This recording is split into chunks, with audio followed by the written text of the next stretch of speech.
The story opens with an assassin gearing up for a job. His name is Ryota, and he's stunned to discover another killer lurking nearby. What shocks him most is realizing it's the legendary silent assassin. Ryota mutters about his rotten luck, but he's damned if he's going to let some famous hotshot steal his target, so he readies himself for a fight. Honor means nothing here. Both men knew exactly what they signed up for the day they started killing people for money. Ryota hurls his shuriken at the silent assassin, but he can't believe it when every single one somehow misses. The silent one evades the next volley effortlessly, and the two charge straight at each other. Blades flash out and clash with brutal force. A fierce sword fight erupts, but the silent assassin uses some kind of gadget that rips Ryota's sword from his grip. Weaponless, Ryota fires shuriken point blank, yet the silent one twists away from every throw. Ryota still has one last trick. He yanks out a hidden blade, but he freezes in horror as his opponent simply vanishes. A heartbeat later, the silent assassin reappears directly behind him. There's no time to react. Ryota fights desperately for his life, but the skill gap is obscene, and with every failed strike he feels it more. His attacks are parried with almost lazy ease until the silent one finally counters. The dagger sinks deep into Ryota's arm. While Ryota screams, his leg is shattered with a vicious kick. Ryota knows he landed more hits than his enemy, but against the silent assassin it never mattered. He curses his luck one last time as he watches his own sword plummet from above and end his life. The silent assassin steps into the house to finish the contract, but for some reason he hesitates. He stands there a moment, struggling, then slowly raises his sword to kill his target. We flash back to before our protagonist became the silent assassin.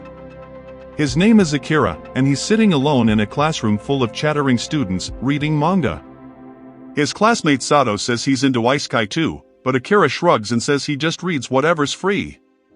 The others admit they barely even knew Akira was in their class the whole year. Another kid says it figures. Akira's the kind of guy nobody ever notices. Akira isn't surprised, he's always faded into the background. Suddenly a strange phenomenon occurs. A glowing magic circle appears on the ceiling. A spell activates, and every student vanishes from the classroom. When they reappear in an unfamiliar place, they're just relieved to be alive. A robed man arrives and says the king wishes to speak with them. Confused and scared, the students demand answers, but the sorcerer silences them with a gesture. The king thanks them for answering his summons from their distant world and explains they are now in the world of Morgan, specifically the human kingdom of Redis, the largest nation on the continent. Humans are at war with demons, and according to prophecy, only a hero from another world can defeat the demon lord. Most of the class is completely lost, but Akira, who has read way too many Isekai, feels a thrill. He knows exactly what usually happens next. The sorcerer announces it's time to find out who among them is the hero. There can only be one. Each student must touch the crystal ball and think the word status. The first boy steps up eagerly, but he's disappointed to learn he's just an animal trainer. The sorcerer assures him his starting stats are still far beyond any normal person in this world and he'll become legendary in his own right. Other students get classes like healer and disenchanter. The sorcerer then reveals they can actually check their status just by thinking the word, no crystal needed. Sato discovers he's a wind mage. Akira sees he's an assassin. Sato laughs and says it fits. Half the class didn't even know Akira existed. But what really stuns Akira is the massive gap between his numbers and everyone else's. His stats and skill list are absurdly higher. Sato steps up to the crystal last. The ball blazes with light and declares him the hero. No one is shocked. Sato has always been smart, athletic, and popular. Even his base attack stat is almost double what a max-level person in this world normally has. Seeing the hero's numbers only makes Akira's own stats look even more ridiculous. Doubt creeps in. He knows nothing about this world, and showing stats this abnormal could be dangerous. Fortunately, his assassin class comes with conceal presence. Akira activates it and vanishes completely. Even Sato can't see him anymore. The ceremony ends without Akira ever touching the crystal. They're given equipment and rooms for the night. As the others head off, Akira spots a hidden magic camera in the hallway. They weren't told they were being watched. His suspicions deepen. He picks the dustiest, most forgotten room, clearly no one cares about it, so no one will check. He changes into proper assassin gear and slips out to gather intel. The night scenery confirms this is truly another world. Akira scales the castle wall with ridiculous ease and realizes he definitely got the classic summoned hero physical boost, except he's not the hero. He conceals himself again when he hears voices. The king calls the students brats from a magicless world and says they won't be any trouble. He orders the plan to continue, but stresses that under no circumstances are the summoned kids allowed into the royal archives. After the princess leaves, Akira is already standing silently behind the king. In that moment he understands just how terrifying his new skills are. He walks straight up to the most heavily guarded man in the kingdom completely undetected. He could end the king's life right now. He doesn't. He simply disappears again. The next morning the class enjoys breakfast together, laughing and excited about their new adventure. Akira, still invisible, still concealed, watches them all in silence. Akira wonders if he should drop his concealment and tell the whole class what he overheard, but he's not sure they'd even believe him. Just then Sato stands up and gives everyone a heartfelt speech. They've all been granted incredible power in this new world, and they should use it to help people. He's fully committed to defeating the demon lord exactly as the king asked, and he wants the entire class to back him up. The speech fires everyone up except Akira, who sees it completely differently. They're all blindly trusting the king and princess, even excited to do their bidding. It's obvious now that convincing them of the truth is going to be almost impossible. Later, the students are introduced to Mithray, the Knight Commander known as the Last Bastion. His second-in-command Gillis mutters that the title sounds pretentious, but they have bigger things to worry about. Mithray announces that the summoned heroes will begin intensive training, and in 1 month they'll enter a dungeon to prove themselves. Akira, still hidden in the shadows, decides he needs to learn everything he can about that dungeon. Mithray suddenly excuses himself for a moment and then speaks directly to Akira. Akira is stunned. He never dropped concealment at all, so either the skill timed out or... Mithray calmly explains that conceal presence is still active. His eyes are simply special, they see heat. Akira instinctively shifts into a fighting stance, but Mithray raises a hand and promises he won't tell the king or princess about him. Akira points out that Mithray works for them, but the Knight Commander replies that things are complicated. Mithray asks Akira to keep that complication secret too, and something in his voice makes Akira trust him. Akira admits he desperately wants into the archives. He knows nothing about this world, magic, or even how skills work. Mithray asks what level Akira's conceal presence is. When Akira says it's spawned already maxed, Mithray's eyes widen. Most of Akira's other skills are still level 1, and he has no idea how to raise them. Mithray offers to train him personally and says the archives won't have the answers he really needs anyway. Akira is thrilled at the chance to grow stronger, but he still intends to find a way home. His family is waiting. Mithray completely understands the weight of family, but sadly he doesn't know any return spell. Either way, he tells Akira, he'll need strength. Dying here would make everything pointless. At the very least, Mithray can make him an outstanding assassin. Akira hates owing favors. Mithray grins and says payment can be stories from Akira's old world. Akira agrees, and the two men properly introduce themselves. Thanks to Mithray, Akira learns there are elves and beastfolk in addition to humans and demons. The training is brutal and often bizarre, fingertip push-ups with rocks on his back, but Mithray insists it's the fastest way to raise skill levels. Classes only level by killing monsters, but skills grow through dedicated practice. Sometime later, Gillis reports to Mithray that the summoned students are progressing well, though the workload is crushing him since Mithray is completely occupied training Akira. Mithray laughs that he can't help it. Akira's stories about Earth are fascinating, and the fact the kid spawned with maxed conceal presence is unheard of except for the very first hero ever summoned. Akira walks in right then. Gillis excuses himself, and Akira admits he's been sneaking into the archives every night anyway. While devouring knowledge, he found a terrifying little book. Mithray smiles. He wrote it. It's actually the detailed plan for a coup, disguised as a recipe book. He knew Akira would find it eventually. Now he can finally explain. The king is broken beyond saving and is willing to pay an unspeakable price to rewrite the rules of the world itself. He cannot be allowed to succeed. Yet the knights owe an old debt to the royal family. Akira, after reading the cookbook, already guessed Mithray wants a bloodless end to the king's reign. Akira offers to just kill the king himself, he has no ties here. He even had the chance the first night and couldn't pull the trigger. Mithray says that was the right call. The weight of taking a life is heavier than Akira realizes. Being an assassin class doesn't mean he has to become a murderer. If he ever wants to go home clean to his mother and little sister, he should never spill blood unnecessarily. Be an assassin who respects life, Mithray says, so you can return to them alive. Akira asks Mithray why he's investing so much in him. Mithray answers that he expects great things from someone who, the moment he was summoned, didn't just follow the crowd, he thought for himself. Only people who have endured real hardship can do that. Akira quietly admits he spent his whole life invisible, unnoticed by everyone. This is the first time anyone has ever praised him. Gratitude swells in his chest. Mithray says that when the time comes, he hopes Akira will help with the peaceful coup before going home. Akira says he'll at least consider it.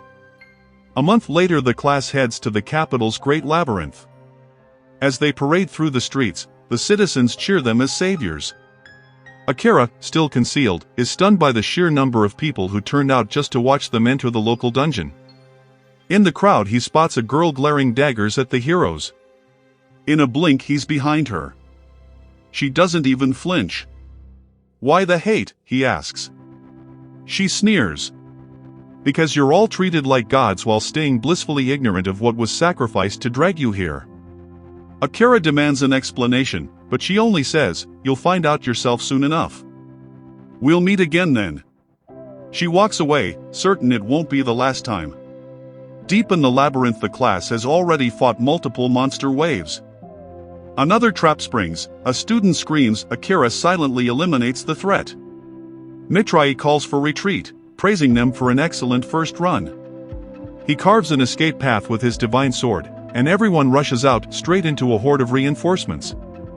Sato remembers the princess gave him a special smoke bomb that repels monsters. He throws it.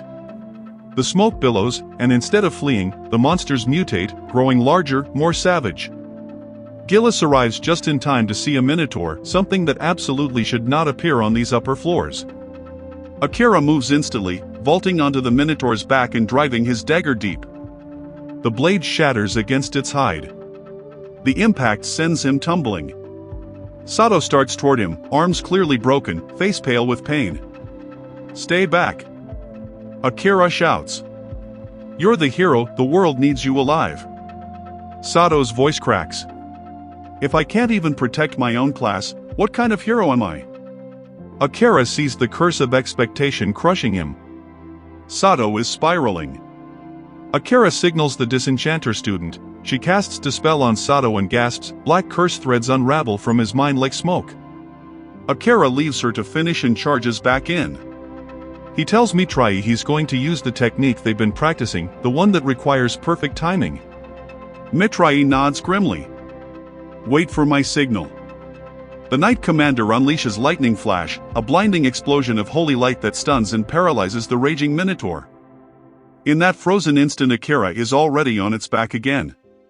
Shadow pools beneath his feet like liquid night, rising into a perfect dark circle. He can manipulate that shadow now, stretch it, harden it, turn it into anything he needs. He forms it into a blade sharper than steel and drives it straight through the minotaur's heart. Akira can manipulate the shadow, bending it to his will, but he hasn't learned to fully control it yet. He struggles to use it against the beast, so Mithray determines that he will have to fight again as the beast breaks free from his stun. The minotaur goes in to attack Mithray, but Mithray is shocked when Akira is able to command his shadow to stop the monster. Despite still being in the early phases of learning to use the ability, Akira is still able to create several shadow spikes that pierce the minotaur. That isn't all his shadow magic can do. As Akira commands it to drag the beast down, and his shadow spikes begin to pull the minotaur into his shadow. Akira must still exert a lot of effort to control this magic properly, but he manages to push himself further and submerges the minotaur's body into his pool of darkness. Its head is all that remains above ground. So, Akira sharpens the edge of his shadow pool to separate the beast's head from its body. The others watch with a bit of fear in their eyes as Akira's terrifying attack just viciously took apart the Minotaur. Akira is completely exhausted after this incredible feat, but something is wrong. He loses control of the shadow, forcing Gillis to yell for everyone to get back. Akira fears the worst as he struggles to regain control, but Mithray is there to steady him with a gentle reminder to calm down. Akira heeds the words of his mentor as he regains focus and manages to regain control of his shadow. He ends the shadow magic spell, but its use leaves him gasping for air. M3 acknowledges just how much of a toll it takes to use such a terrifying ability, but Akira proudly points out that he managed to survive. The group makes it back to the castle without a single casualty, and Mithray says that it's all thanks to Akira. Akira, on the other hand, gives all credit to his mentor as he was the only reason that his shadow didn't go out of control. It wasn't much of a surprise, however, as the spell almost went berserk during practice. Mithray says that it's still a huge mystery as he had never even heard of an extra skill called shadow magic before meeting Akira. It's obviously very powerful, but its efficiency and control are fatally lacking. Mithray thinks they should be more careful about using it in the future, and Akira agrees as he must still do more training to control it. Mithray then gives Akira a katana, a weapon crafted by the very first hero himself. Of course, Akira wonders why Mithray is giving it to him instead of the current hero. So, Mithray explains that the hero already has the holy sword. Most importantly though, Mithray doesn't want anyone knowing about it because he stole it from the kingdom's treasure vault. Akira is shocked to hear this, but he thanks his mentor for the gift. The blade was engraved by the first hero who named it God of the Night. All this talk about the first hero makes Akira remember that the current hero was in bad shape in the dungeon. Mithray reveals that the curse afflicting him is vicious and it refuses to be dispelled. It doesn't seem to have been an accident either, and Mithray has a good idea on who was responsible. That night, we watch as the princess does some kind of dark magic while saying that Saddle would be a false hero and a puppet. Suddenly, she's caught off guard as Akira appears out of nowhere to destroy her dark crystal. She demands to know who he is, but Akira simply ignores her and declares that his mission to free the hero from her curse is finally complete. The princess shames him for entering a lady's room without permission, but Akira is not playing any games. He raises his blade to her throat and points out that she's no lady. She's more of a witch, and he demands to know why she put a curse on the hero. The princess explains that everything she does is for the king, so Akira can only wonder why she obeys his orders in the first place. Unfortunately, none of his questions get answered as the princess keeps repeating that everything she does is for the king. This gets him nowhere. So, Akira just decides to leave. Unfortunately, after he does, we see that the princess has several more dark crystals stashed away, each one corresponding to a different summoned hero. Elsewhere, Akira reports back to Mithray, confirming that he was right about the princess and the king. Mithray is surprised to hear that Akira revealed himself to the princess. So, Akira explains that he wanted to get answers out of her. Nothing came from it, so Mithray explains that she's merely the king's puppet. Mithray suggested Akira get some rest for the night, but warns against sleeping in the castle. Akira can't understand why, so Mithray reveals his chilling prediction. He believes that the princess will now proceed to curse all the other students. Of course, she won't be able to touch Akira because she doesn't know anything about him, but that will make things even more dangerous. The princess won't be able to curse Akira, so she will most likely try to kill him instead. The king will have his soldiers search every inch of the castle until they find the mysterious person that confronted the princess. Akira wonders if Mithray plans to scold him for revealing himself, but Mithray concludes that bad decisions are just a part of being young. It's the job of the adults to make up for this, which is why Mithray says that he's here to look out for Akira. Akira wishes that his world had more adults like Mithray. So Mithray jokes that Akira should bring him along when he returns to his world. He says that he would love to see everything that Akira has told him about, but Akira takes back what he said as he jokes about it sounding like too much of a pain. After sleeping in the forest, Akira wakes up wondering why there's so much commotion outside the castle. As he approaches a group of guards, S wonders where Akira has been. Akira is just glad to see that the curse on S was broken. So, he tells S that he was just sleeping. Akira wonders what's going on, but S has horrible news and it has to do with Mithray. Akira's heart drops the moment he hears Mithray's name, and without a second thought he rushes to see what happened. Unfortunately, all that awaits him is despair as he finds Mithray's lifeless body on the ground. Akira is crushed as his mentor and only friend lies still before him with a dagger buried deep in his chest. Akira is in disbelief as he pleads for someone to tell him what happened, but someone tells him to give up the act. They say that they aren't buying it and point out that the dagger that ended Mithray's life is Akira's. Akira is quick to remind them that his dagger broke when he was fighting the Minotaur, but they are still suspicious. No one really trusts Akira as they confront them about always going missing and only showing up for training. No one ever knows where he goes or what he does, and he even appeared out of nowhere in the dungeon. Akira is the most secretive of all the students, and the others believe that he's the biggest suspect. Thankfully, S comes to his defense by arguing that they can't accuse Akira without any evidence. Unfortunately, the king is not willing to listen to anyone, and he declares that Akira has committed the grave sin of killing the Knight Commander. The princess is clearly enjoying this a bit too much, making Akira realize that he was just set up. Before they can capture him, though, Akira uses a concealed presence and gets away. The king orders his men to find him, but we see that Akira is still right there. He whispers to Mithray's closest ally, Gillis, and Gillis recognizes his voice. Gillis reveals that Mithray was actually eliminated by the king's personal assassins called the Night Ravens, and they're after Akira, too. Mithray had a feeling that something would happen, so he left some supplies for Akira. Gillis tells him to get his supplies and flee the kingdom. Akira thanks him for all he's done, and Gillis wishes for him to stay safe. Realizing the immense danger he's in, Akira has no choice but to do just as Mithray wanted. He gets his supplies and leaves for good. That night, the king can't believe how easy it was to end Mithray's life while also framing Akira. The princess reports that she finished putting curses on all the students except the hero. All that's left in their plan is to come up with the justification to declare war on the East. And the king needs the students to be effective pawns for them to accomplish this. He's confident that Akira will not last long out in the forest by himself, but he still decides to have the Night Ravens pursue him just in case. As for Akira, we see that he has entered a dungeon and remembers what Mithray told him. Mithray explained that if Akira ever found himself on the run, then there was no better place to hide than in a dungeon. Unfortunately, there's limited access to water in dungeons, so surviving in one would take careful planning. That wasn't all he said dungeons were good for, as they're also the best place to level up his class. The deeper Akira goes in a dungeon, the stronger foes he will face and the stronger he can get. Akira couldn't help but wonder why everyone just doesn't go into dungeons. So, Mithray explained the dangers as well. He revealed that Akira's concealed presence won't work on monsters with enhanced smell and hearing. However, if Akira can increase his assassination skill, he will be able to hide his scent, footsteps, and even his heat signature. Akira attempts to do that just now, but it's not so easy. The dungeon is treacherous, and the monsters he fights are incredibly powerful.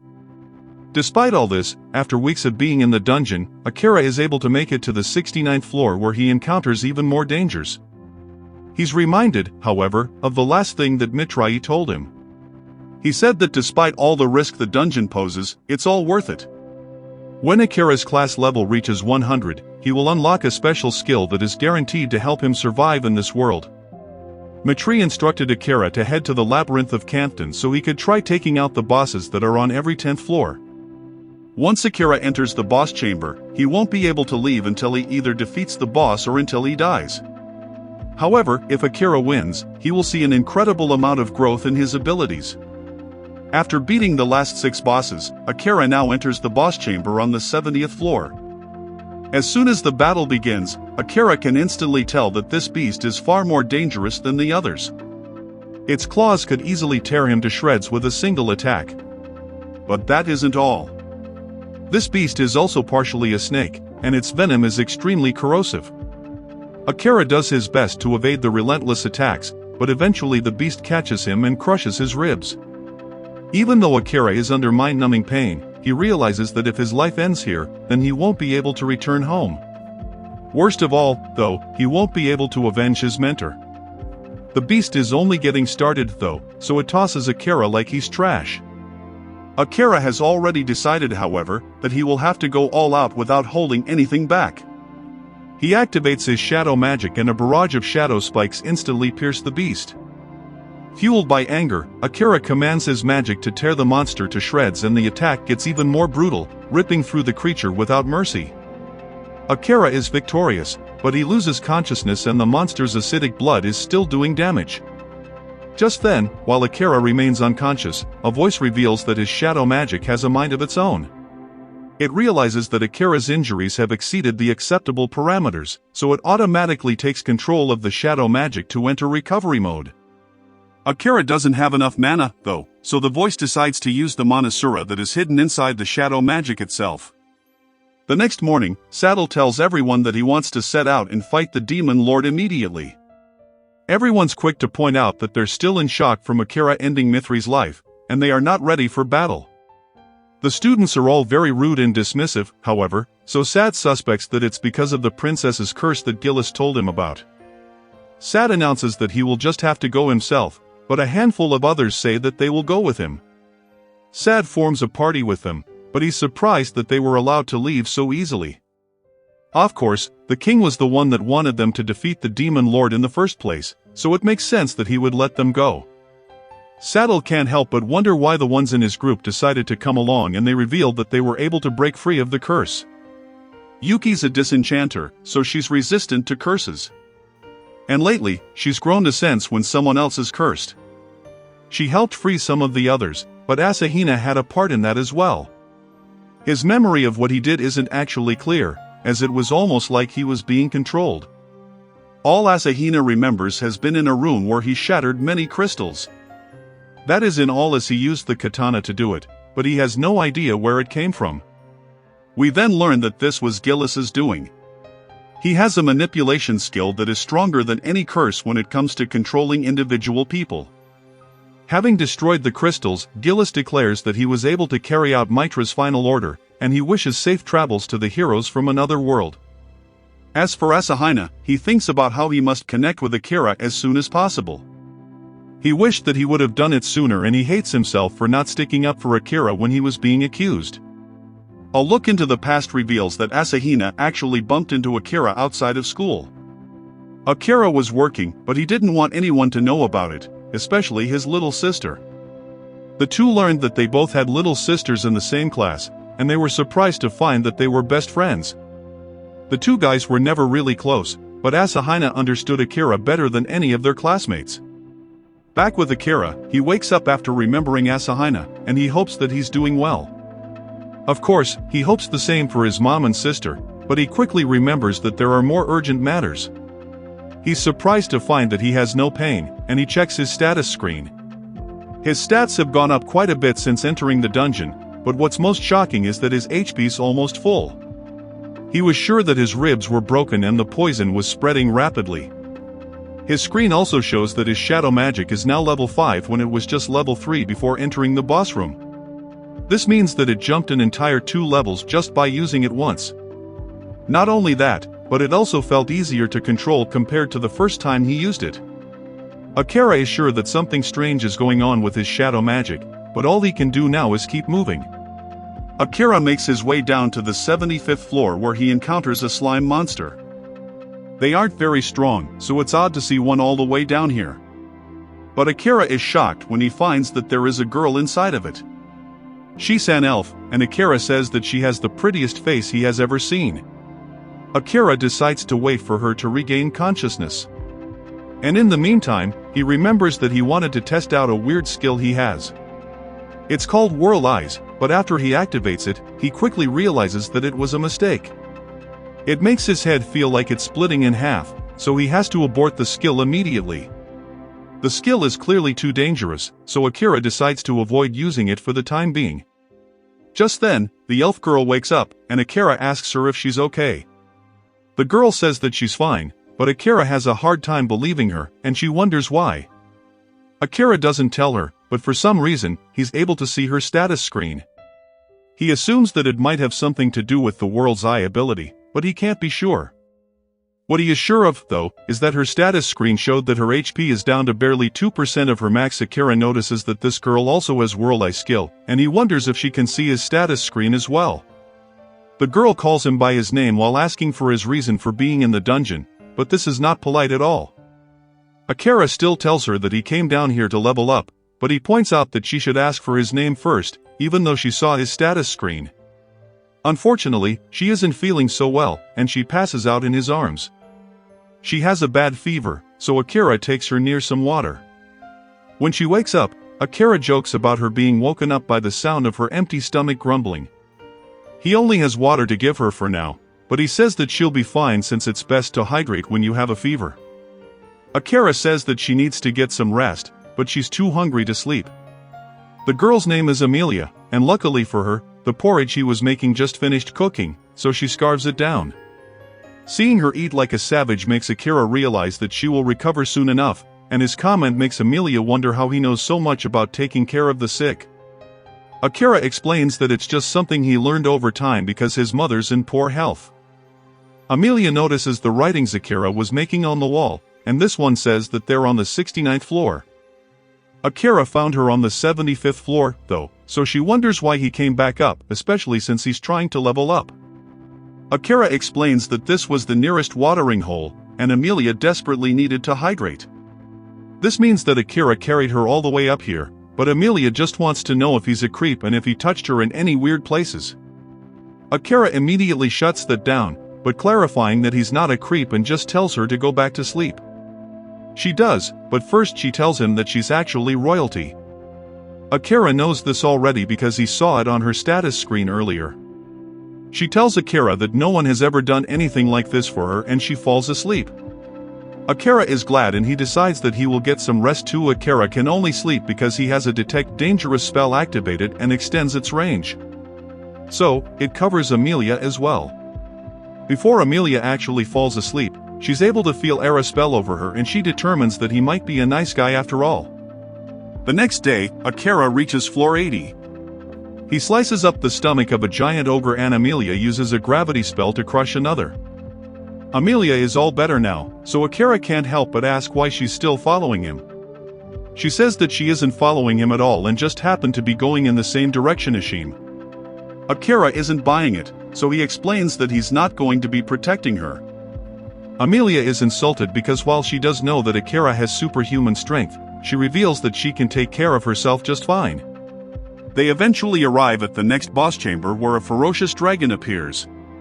It wastes no time before attacking, so Akira uses concealed presence to get to a better spot. Amelia uses her powerful gravity spell to buy some time for Akira. But this dragon is the most fearsome opponent that he's ever faced. The dragon knocks him away and Amelia tells Akira that the beast must be tracing his mana. The best way to counter this is for Akira to diffuse his magic into his surroundings. But Akira says that's much easier said than done. Her suggestion does give him an idea though. Akira thinks about how his mana behaves when he goes into his stealth mode and he focuses really hard on controlling it in a different way. Instead of the mana covering his body to conceal himself, Akira now uses it as an extension of himself. This works as the dragon is distracted by Akira's mana arm and this allows him to attack it from a different angle. Akira delivers the lethal blow and he still manages to rescue Amelia from getting crushed. Amelia can't even comprehend what she just saw out of Akira, so she asks him what he did. Akira simply explains that he isn't skillful enough to diffuse his mana like she suggested. So, he used the mana around him to create something separate from himself. Amelia is stunned, however, as that arm he sent out seemed to be completely independent from his body.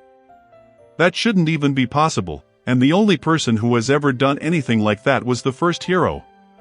Justin the two are shocked as the dragon begins to glow for some mysterious reason. Just the glowing dragon shockingly turns into a giant cat.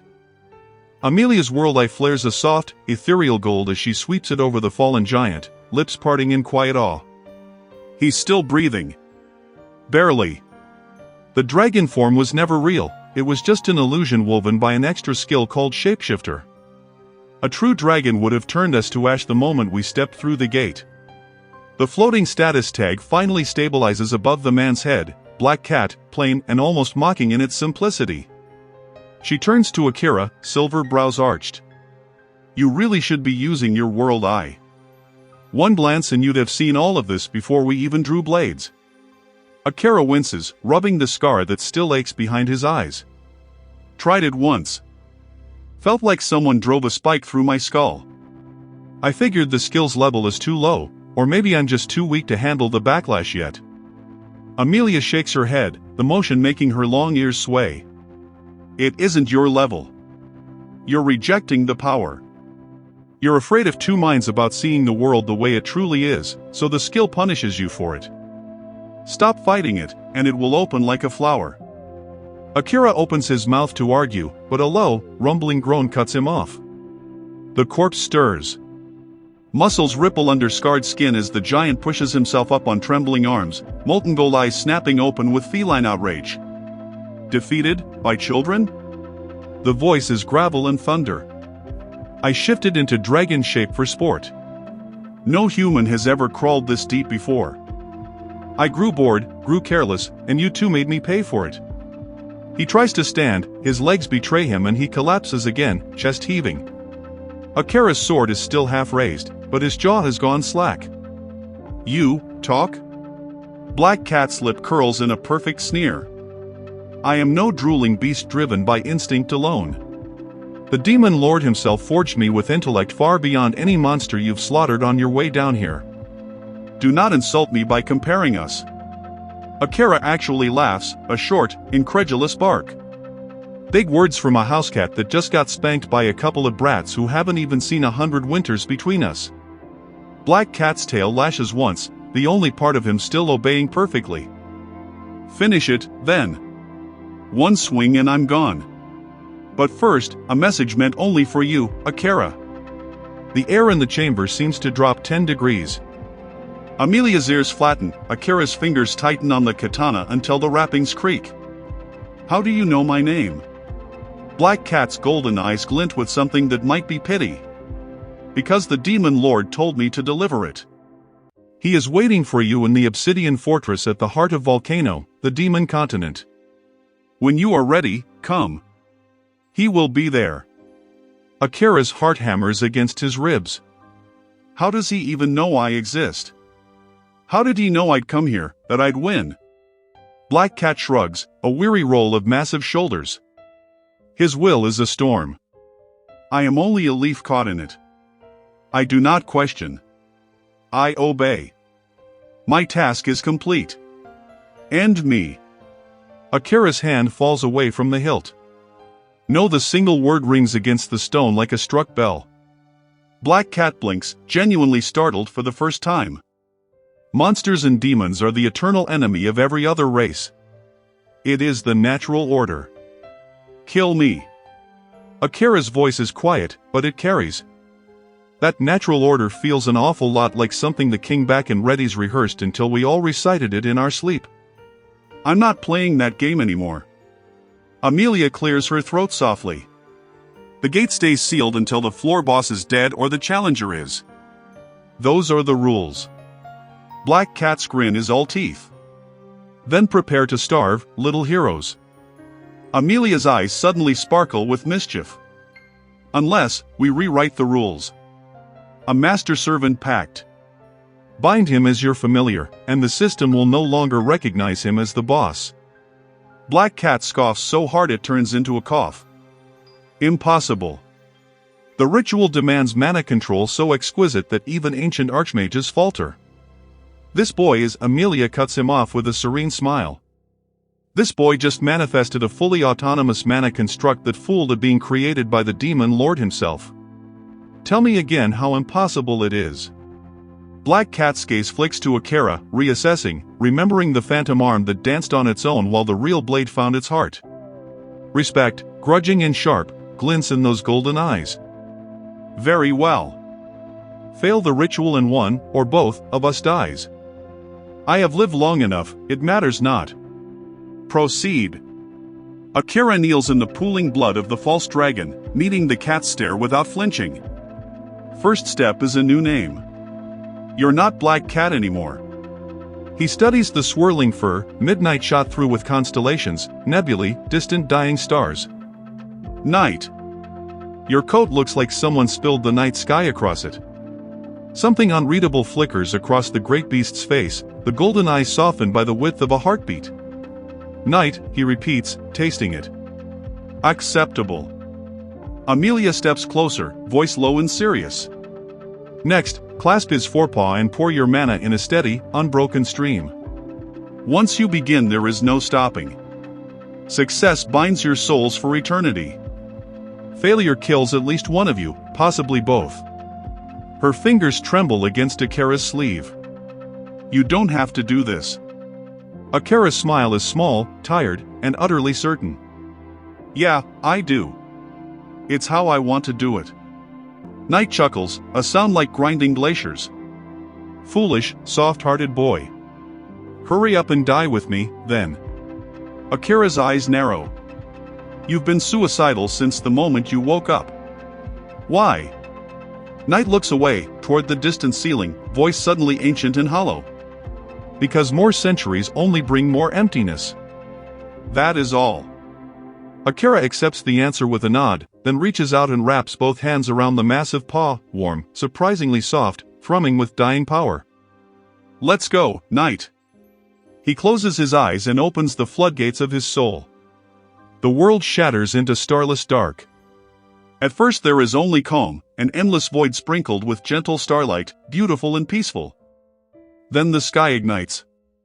A city burns below him, towers collapsing in rivers of molten stone, screams rising like a tide.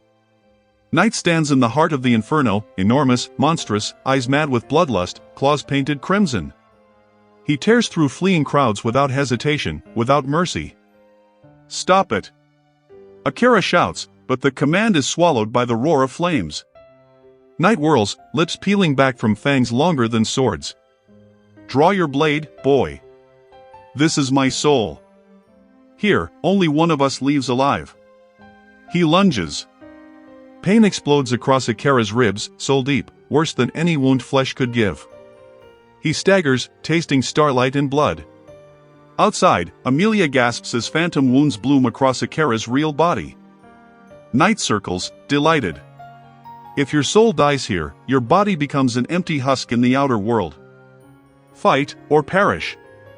Akira grits his teeth, draws Godslayer of the Night, and meets the next strike. Sparks fly in the burning dark, each clash reverberates through both their spirits. Knight laughs, savage and free, as Akira is driven back step by step. Yes. Come, kill me if you want to live. The great cat rears, claws gleaming like falling moons, ready to end it. Akira doesn't raise his sword to block. Instead he steps inside the arc, grabs Knight's outstretched paw, and drives the claws straight through his own chest. Time stops. Knight stares, golden eyes wide with absolute incomprehension, as Akira coughs a mouthful of shimmering blood that drifts upward like stardust. His voice is soft, steady, unafraid. I'm not going to kill you. If we're doing this, we do it my way. The burning city wavers, flames guttering in sudden wind. Knight's snarl falters, confusion and something dangerously close to wonder flickering across his face.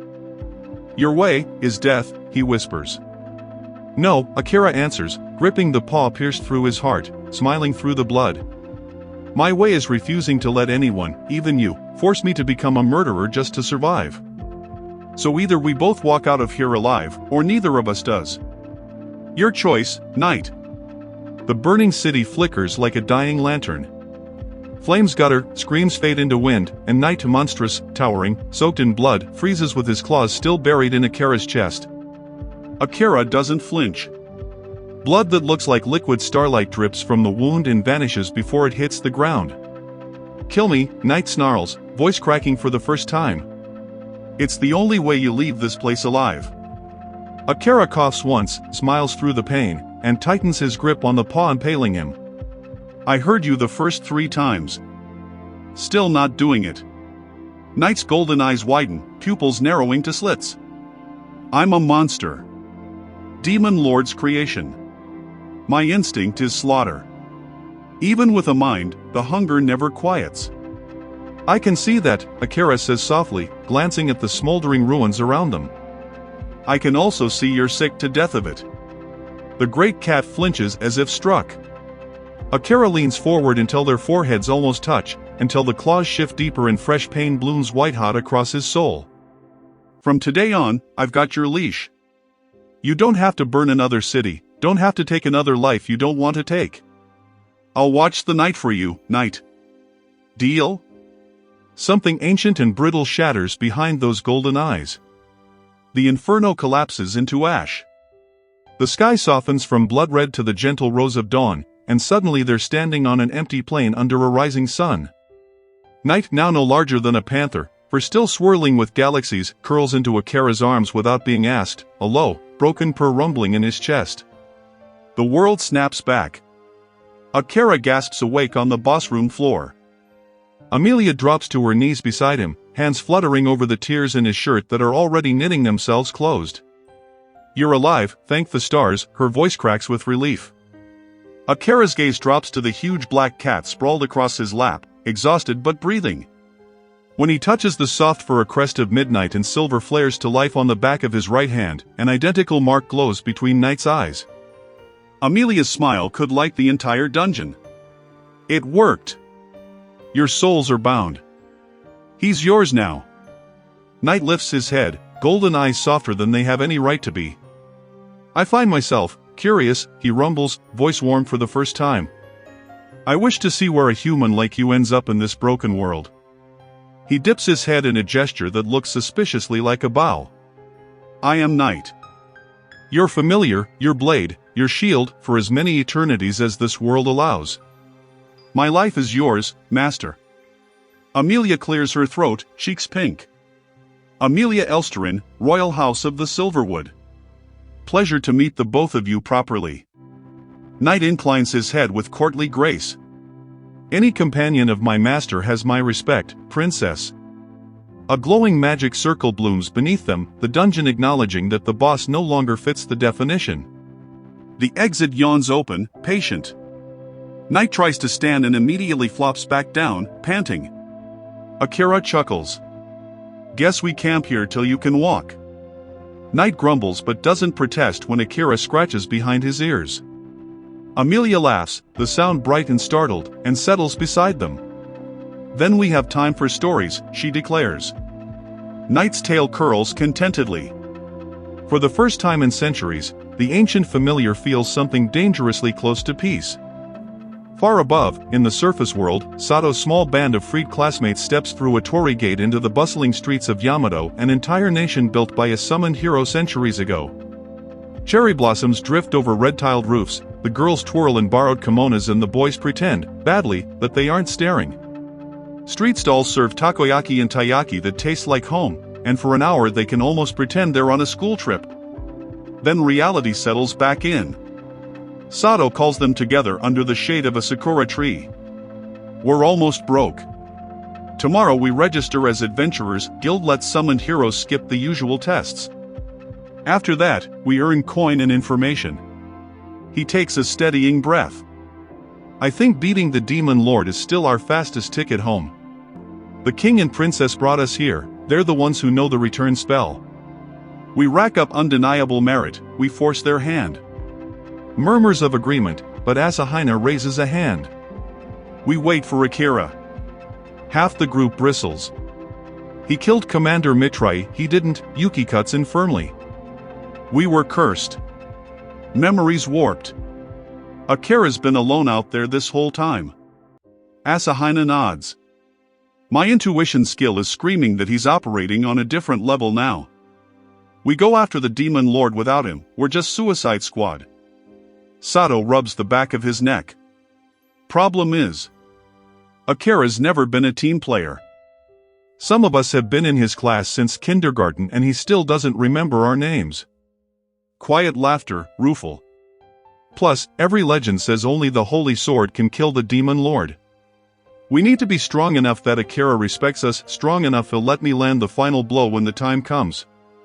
So here's the plan, we stay in Yamato, grind the local dungeons, get rich, get informed, get stronger.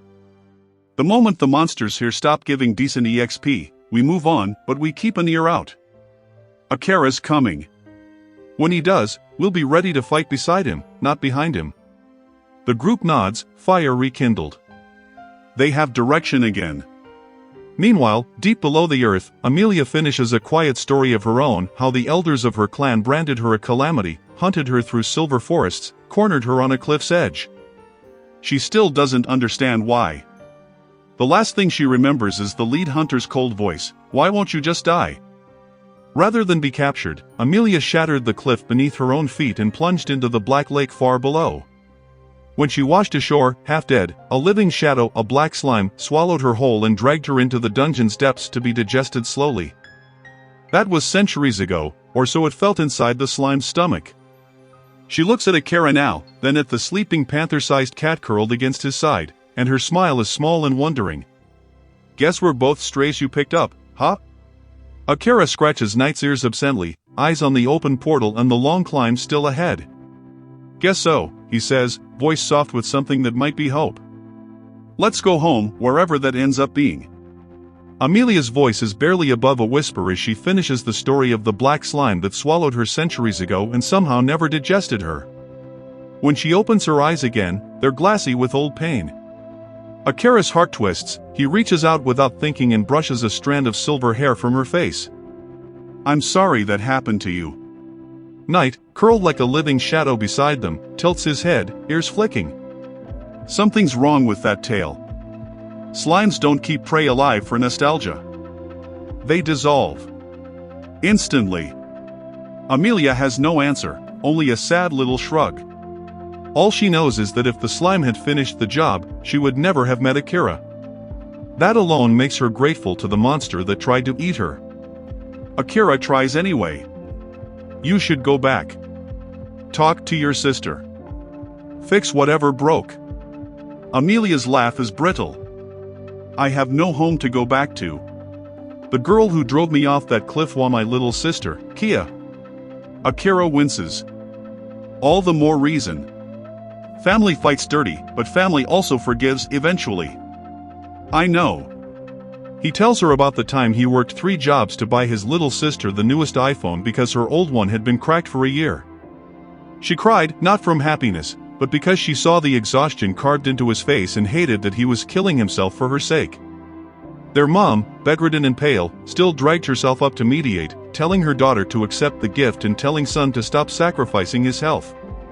In the end, his sister hugged him, accepted the phone, and made him promise never to overwork again. Families explode, Akira says quietly, but they also stitch themselves back together. That's what they do.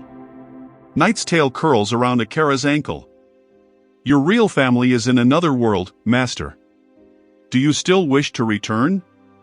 Akira's expression hardens, the gentle light in his eyes snuffed out like a candle in a storm. "More than anything. I want to see my mom and my sister again. But not yet." Dark mana seeps from his skin in black ribbons, coiling around him like living smoke. "In my old life I was invisible. Nobody ever saw me. Then one man, this world's greatest knight, looked straight through every shadow I hid behind and taught me how to live. And because he got involved with me, he's dead. Murdered. Framed on my knife." The temperature in the chamber plummets, the torches gutter. Akira's voice drops to something raw and terrible. "I'm not going home until the people who took Mithray from me are ash under my feet." Amelia flinches, Knight's fur bristles, golden eyes wide with genuine fear. "Master, leash the killing intent, please. You'll suffocate us." Akira blinks, the darkness snapping back into his body like it was never there. "Sorry. Got carried away." To everyone's shock, he peels off one leather glove, ties it into a knot, and starts dragging it across the stone like a toy. Knight's pupils blow wide. Despite his ancient dignity, he pounces, batting the glove with oversized paws, tail lashing in pure feline joy. Akira grins. "Used to do this with the alley cats back home." Knight, mortified mid-pounce, "I am not a stray." Amelia giggles and joins in, running her fingers through the impossibly soft, star-flecked fur. "He really wasn't kidding about loving cats." Knight huffs but leans into the pets anyway.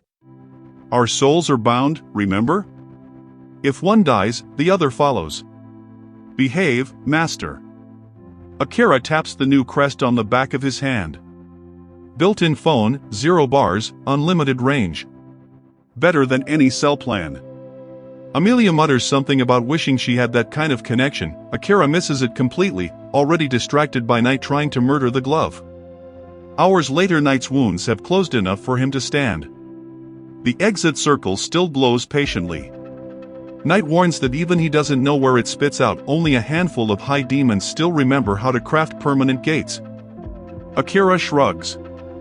After I finish what I started with Mithray's killers, I'm marching straight into demon lands and making one of them draw me a door home. And I'll drop by the demon lord's place so he can vouch for this big idiot. He ruffles Knight's ears. Amelia explains an old legend: a rare blue circle grants the strongest wish of whoever steps inside. If multiple people enter, it chooses one will and drags everyone there. Akira jokes that sounds like a coin flip with their lives. Amelia lifts her chin, cheeks pink. I don't care where it sends us. As long as I'm with you, I'm fine. Akira blinks, then completely misreads it as, because you're a walking grocery store, and promises never to let her starve. Amelia sighs the sigh of the eternally friend-zoned. They step into the light together. The world flips.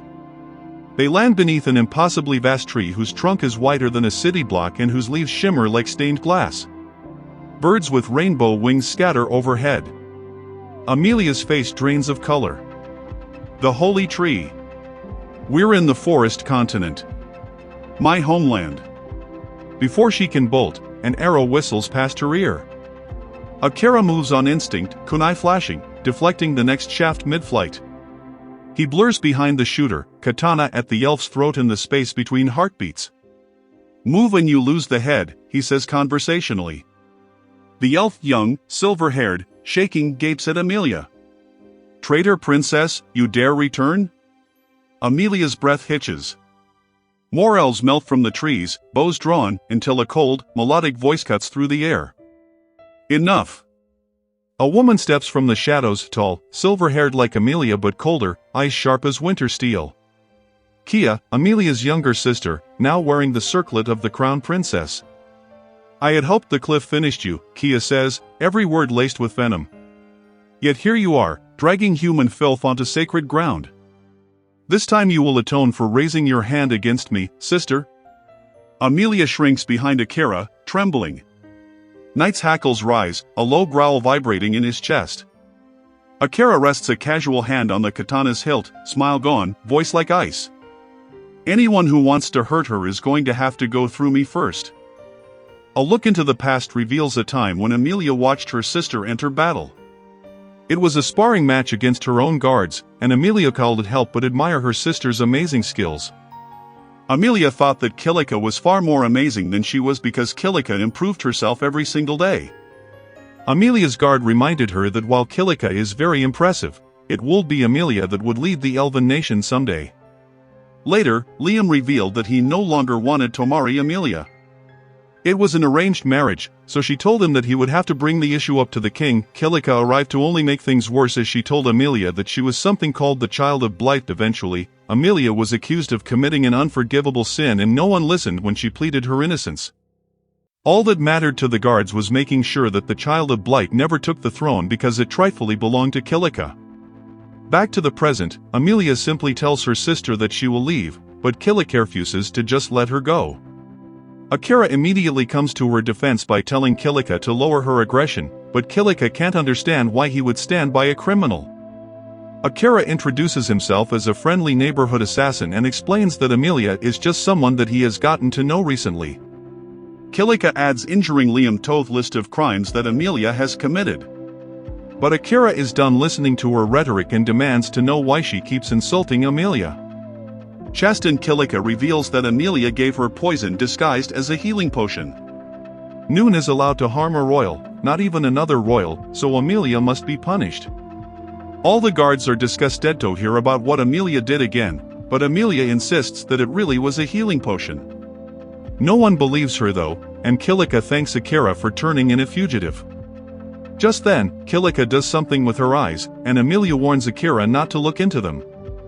It's too late, however, as Kika proudly declares that she already used her mesmerized skill. Akira's heart now belongs to her, so there's nobody left to take Amelia's side. Amelia shows a spine for the first time as she angrily speaks to her sister. She demands for her to dismiss the mesmerized spell and to apologize to Akira immediately. Amelia says that it's wrong to control how he feels, and Killik is crossing the line by taking that away from him. Kill is shocked to see her angry for the first time, and she points out that Amelia has never snapped at her like this before. Just then, the two girls are stunned as Akira tells them both to calm down because the dumb spell didn't even work on him. This has never happened to Kilika before, so Nady explains that the skill doesn't work on someone of a much higher level.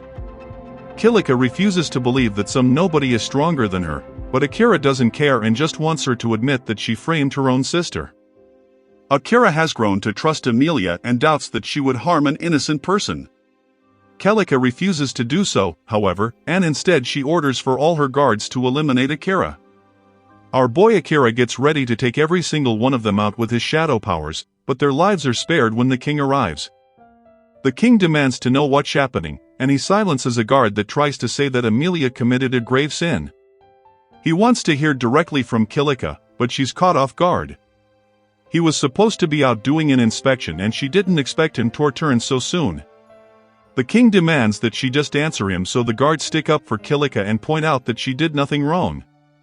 They blame everything on Amelia, but the king can tell that Kilika used mesmerized in all the troops. He tells her to dismiss it at once and declares that he will hand down her punishment later. The king apologizes to Akira for his daughter trying to attack him with overwhelming numbers, but he also tells Akira to leave immediately. Amelia tries to explain that Akira saved her life by helping her get out of the dungeon, but the king doesn't care. Whatever the reason is, other races are not allowed to set foot on Elvenland. Amelia decides that if that's the case, then she will just go with Akira. But this infuriates the king. She is his successor whether she likes it or not, and it's her duty to lead the kingdom. One day, Akira interjects, however, by pointing out that Amelia is her own person, so she has the right to decide what she wants to do. The king then calls Akira an outsider and tells him to stay out of the situation. Akira acknowledges that he is indeed an outsider, but this just makes things easier for him. Being an outsider means that he doesn't have to obey the king's orders, and Akira warns that he's willing to do whatever it takes to defend Amelia's choice. This is a clear threat, and the king notices what Akira just did to Liam. It's obvious that Akira really will do whatever it takes. So, the king shockingly challenges him to a duel. The victor will have the final say, but the king declares that Kilika will fight as his proxy. Akira doesn't back down for even a moment, so they all head to the fighting area beneath the holy tree. On their way, Akira wonders what being the child of Blight means. Legend says that when a pair of royal twins are born, one of them won't resemble their parents.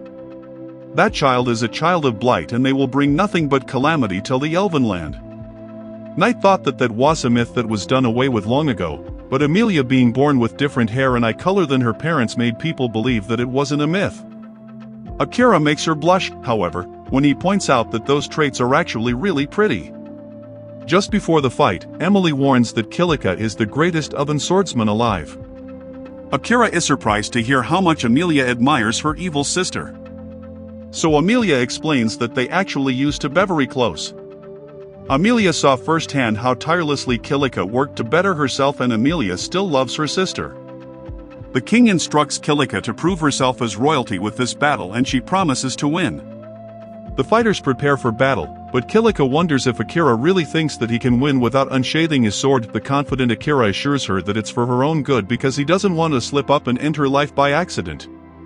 Akira then uses this moment to thank Amelia for getting angry on his behalf earlier when the king was grilling them. He's grateful for this, so he tells Amelia that she will be free to do whatever she wants after he wins. The fight begins, and Akira can instantly tell why Kilika is considered to be the best the elves have. Knight watches closely and points out that while Kilika is very skilled, Akira still has the upper hand. He's able to fend her off easily, and he warns Kilika to surrender before she gets hurt. Kilika refuses to just stand there while getting mocked, so she uses a terrifying attack. Akira is caught off guard by it, but he still managed to dodge it, and Knight is shocked that she used the wind element buff. Amelia explains that it's the only magic her sister can use, but she put all her force into mastering it. Kilika demonstrates this masterful control, but Akira dodges it and he asked Kilika why she's crying. Kilika points out that her face has a clear smile on it, but Akira can tell that it's fake. This infuriates Kilika, so she gets more aggressive with her attacks, but Akira is able to make his way behind her with ease. He explains to her that Amelia still loves her even after everything. So, he pleads for the sisters to just make up already. Kilika refuses and reveals that she can never make peace with the girl that took everything from her. Her next attack actually manages to push Akira back, but she's going crazy and everyone around is beginning to feel the danger. Akira instructs Knight to protect Amelia, and Kilika begins to lose herself from anger. She has nothing left, and it's all because her gifted sister took it all away. A look back reveals just how close the sisters used to be. Amelia didn't like how different she looked from everyone else, but Kilika was always there to tell her how pretty she looked. One day, Amelia's abilities were appraised, and something amazing was discovered. It turns out that Amelia is a spirit medium like the ones only heard of in legends. A spirit medium is a messenger from the gods who can bend the world to their will if their powers are awakened. Of course, the elves were delighted to hear this as it would help the kingdom immensely. However, it was on that day that everyone stopped caring about Kilika. Because of this, Kilika refuses to stop until she takes everything back. Kilika's power is really getting out of control now. So, Liam gives Amelia something to save her sister. Just then, the king is stunned when he sees what Amelia is doing. She has taken hold of a branch from the holy tree, and it holds purifying powers. The branch's powers are used on everyone, and Kilika is disheartened to see that her mesmerize spell is coming undone. This is terrible for her as she believes that she's losing everything again. She assumes that Amelia is trying to take it all a second time, so she loses herself to madness. Liam tries to explain that she has it all wrong, but it's no use. Her most powerful attack has already been cast, and Akira realizes that he can't dodge it because people behind him will get hurt. Instead, he summons his shadow magic, and he instructs it to devour it all. It's a battle between their abilities, but it's not looking good. Kilika has worked her entire life to perfect this ability, so it's dominating Akira's shadow magic. Suddenly, things take a dark turn as Akira's shadow grows far stronger. It begins to win the battle, but it's also about to delete Kilika from existence. Akira doesn't want to kill her, so he changes the plan immediately and instructs the shadow to just devour him instead. His shadow does just as instructed, and Akira is covered in its dark glow. Knight has seen a lot of things over the course of his life, but he has no idea what Akira just did. He assumes that it's some kind of shadow element buff, but it quickly becomes clear that it's something else completely. Kilika tries to attack one more time, but this time Akira easily pushes her back while also canceling out her magic.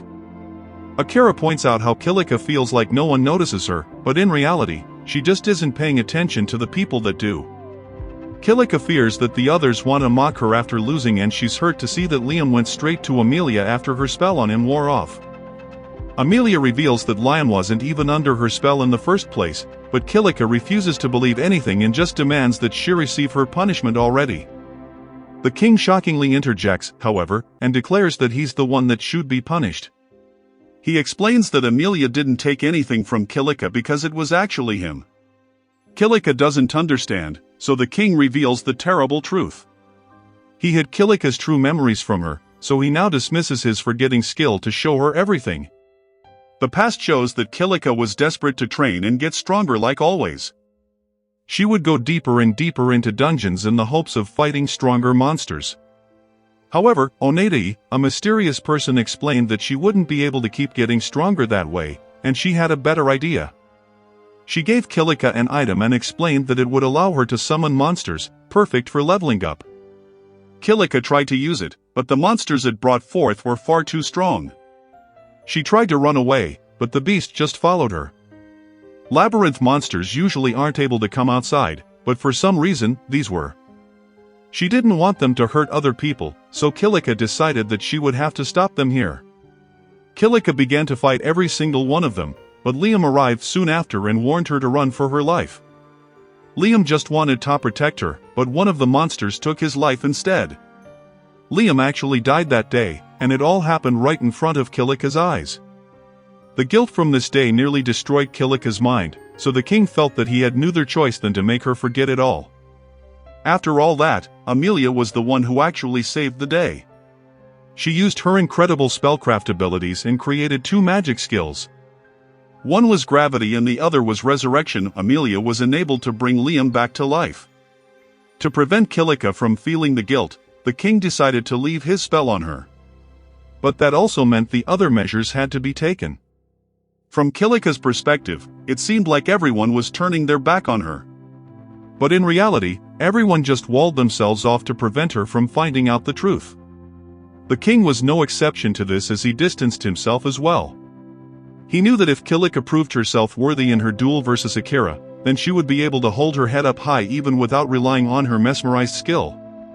The king wanted her to have this confidence to fall back on before he revealed the truth to her. Akira realizes that he was just used, and the king explains that because Akira was much stronger than he expected, he had to reveal the truth in a way that was. As for Liam, he just wanted to separate the sisters before their hatred grew any further. That is why he helped Kilika exile Amelia. And Kilika is shocked that they did it all without being under the control of her spell. It turns out that a leaf from the holy tree fell into Liam's body while Amelia was resurrecting him. So, he's immune to her mesmerized skill. Liam comes out with the truth of his own as he reveals that he was just taken by Kilika's ceaseless efforts to better herself. He couldn't ever bring himself to stop her, so he apologizes for failing. Kilika begins to tear up as she finally realizes that she was mistaking all their kindness for neglect. Then she blamed everything on her sister, who was actually the one who fixed everything that she broke. She's incredibly down on herself, but Amelia stops her downward spiral to point out just how amazing she is. She reminds Kilika about how kind and caring she really is and tells her sister to trust her because she remembers everything. The 2 sisters finally make up as Kilika apologizes and her wounds are treated.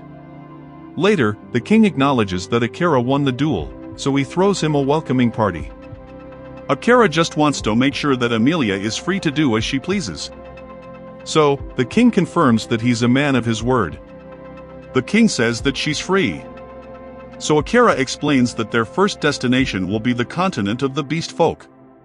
According to Knight, it's the perfect place to get work done on weapons, and he has an idea.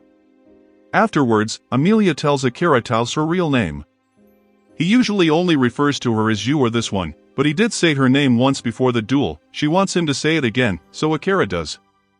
She enjoys it quite a bit, so she makes him say it several more times. After about 5 times, Amelia is satisfied, but Akira just calls her a weirdo. Amelia promises to go wherever he goes and she declares that they will be together forever. Akira calls her girl as he says that's fine with him, but he quickly corrects himself by saying her real name. Knight watches nearby, but he can't believe how the 2 of them behave like children. Elsewhere, we see that the other heroes are on a boat.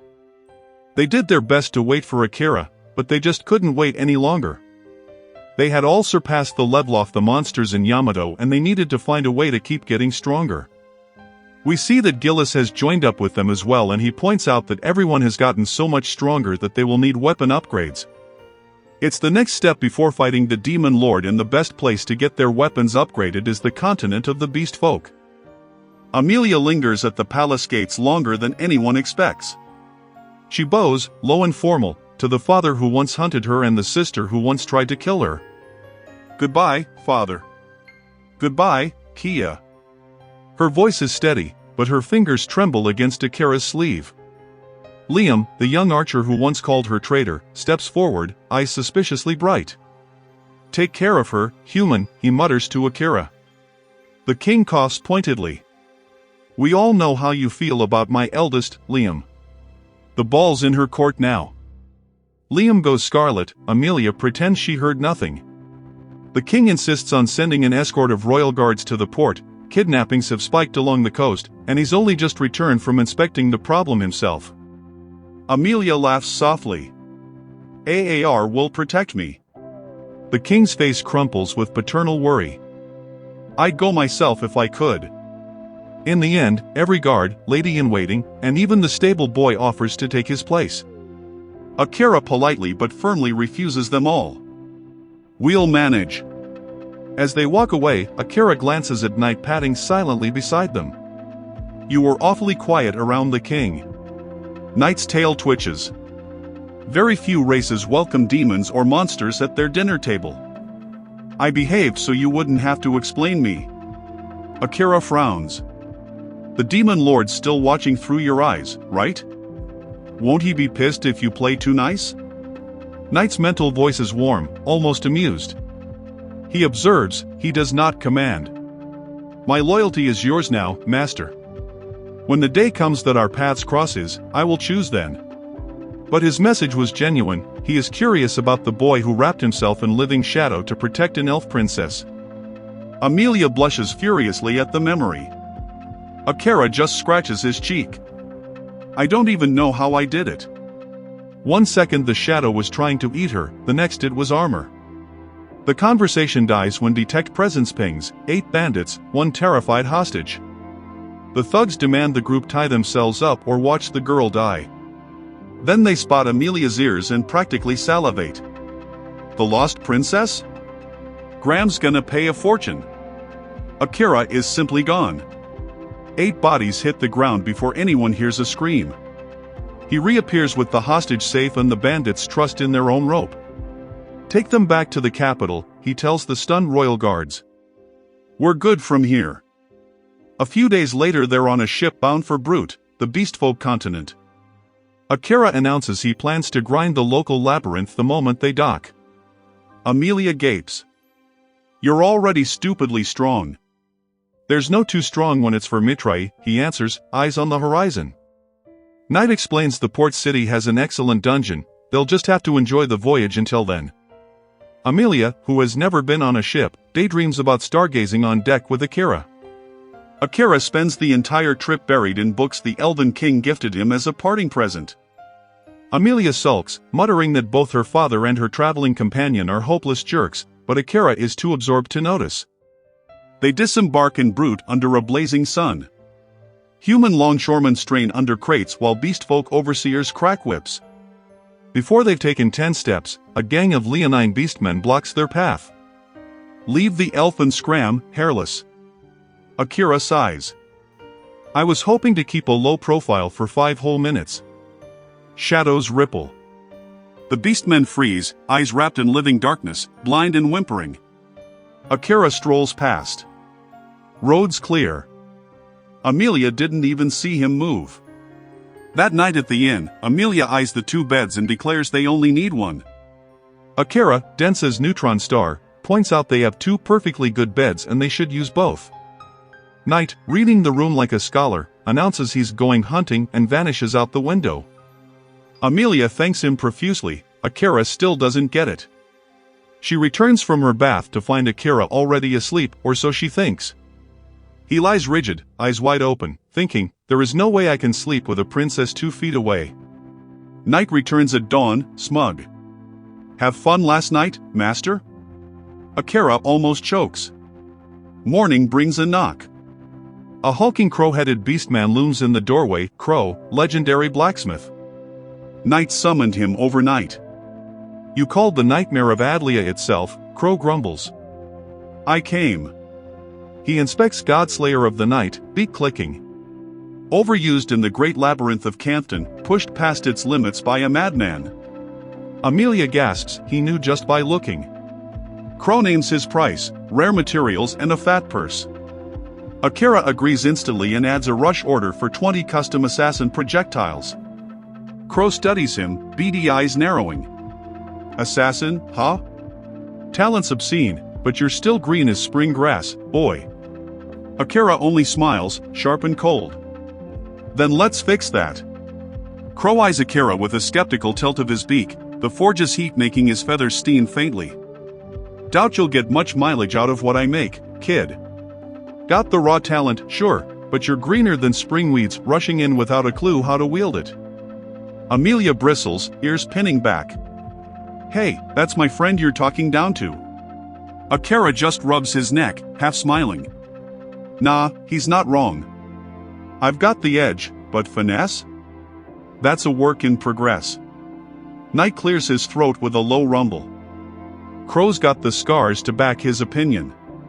Before he hammered iron for a living, he swung steel right alongside the last summoned hero, fought in that party till the bitter end. Akira and Amelia both gape, even the shadows seem to lean in. Crow waves it off like smoke, uninterested in dredging up ghosts. He thrusts a crumpled list into Akira's hand: rare ores, enchanted alloys, a price tag that could buy a small kingdom, then snatches Godslayer of the Night and stalks out without another word. Knight watches him go, golden eyes thoughtful. Cold as a winter forge, but trust me, no one's hand touches metal like his. And he's solid, no backstabbing, no games.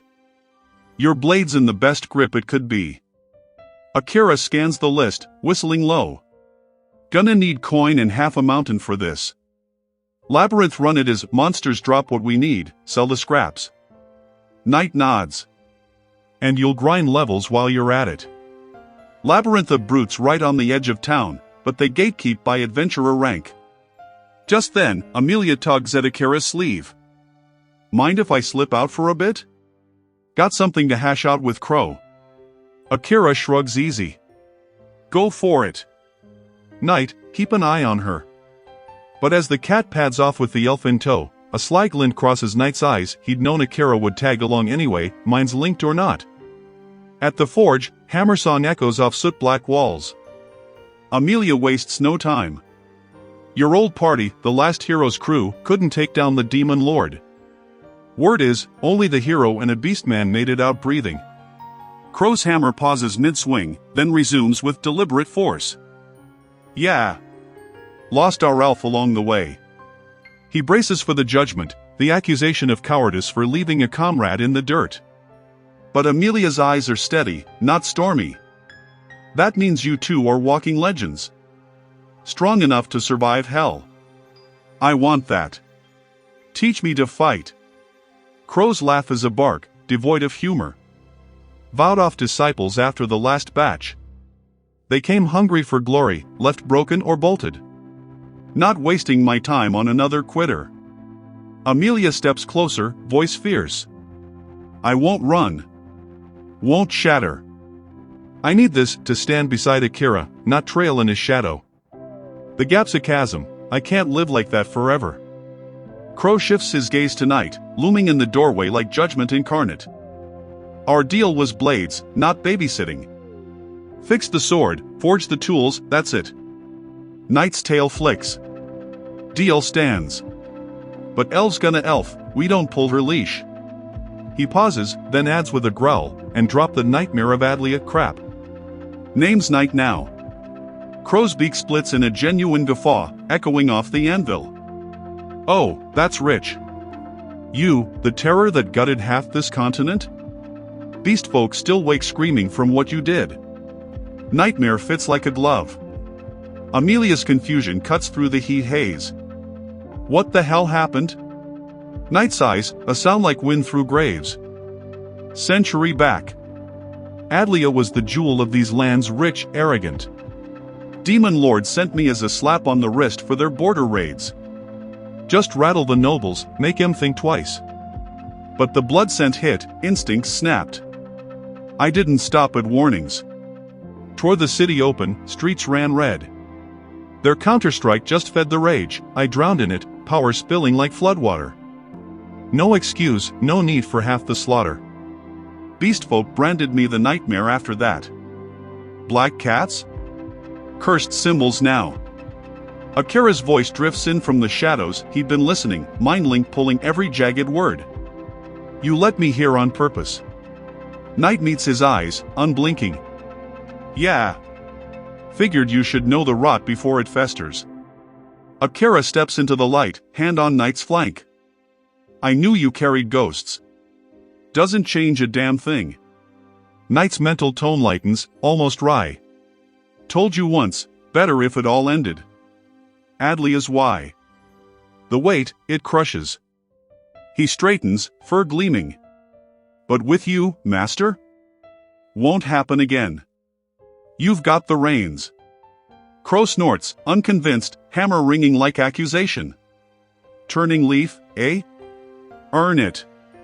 Knight dips his head. berate away. Don't deserve trust, hell, don't want it easy. But it's night now. Akira's familiar. Got purpose. Won't throw it away. Crow sets the hammer down, voice softening a fraction. Never hated you for it, cat.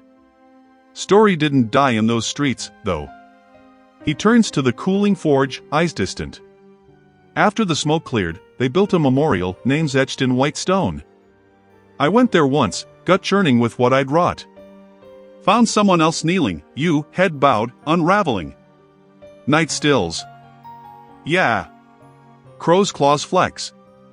Thought the nightmare wasn't done carving his notch. But you knew me from the demon lord's keep, where I'd barely clawed out alive. Offered your throat right there, take your revenge. Night's ears flatten. You turned it down. Crow nods slow. Tools don't swing themselves. Blaming you's like cursing the blade that split my sister's skull. Wasn't you, wasn't the Lord. After you vanished, she was digging survivors from the rubble, always the helper, my little sis. Some royal prick, fleeing in his gilded coach, panicked when she tried to clear the road for the wounded. Ran her down with the rest. Didn't even slow. His voice cracks, just once, rage a live wire under the calm.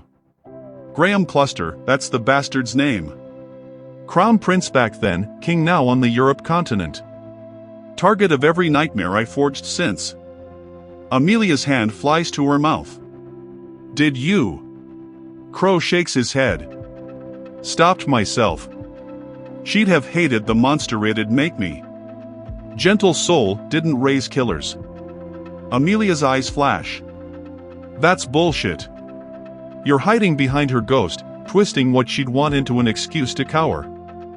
Running from the forge, from the fight, from you. Crow rounds on her, fury cracking his shell like hot iron. And what the hell makes you think you can judge me, elf? Amelia doesn't flinch. Because I did the exact same thing. Amelia meets Crow's gaze without flinching, her voice steady despite the forge's oppressive heat. I turned my back on everything, my home, my title, myself, and told myself it was all for Kia's sake. For my sister. But it was a lie I swallowed whole. Akira, he saw through it. Made me face how rotten that excuse really was. Crow's hammer stills completely, the fire's crackle suddenly loud in the silence. His beak dips, eyes distant and shadowed. Enough. Just go. For now. Across town, Akira paces the inn's cramped room, Knight's words about the labyrinth nagging at him. Restricted by adventurer rank? Fine. Conceal presence it is, slip in quiet, no one's the wiser. The thought barely forms when a thunderous boom shakes the walls, rattling mugs and sending dust sifting from the ceiling. Outside, a plume of black smoke claws the sky, visible for miles. Screams erupt like shattering glass.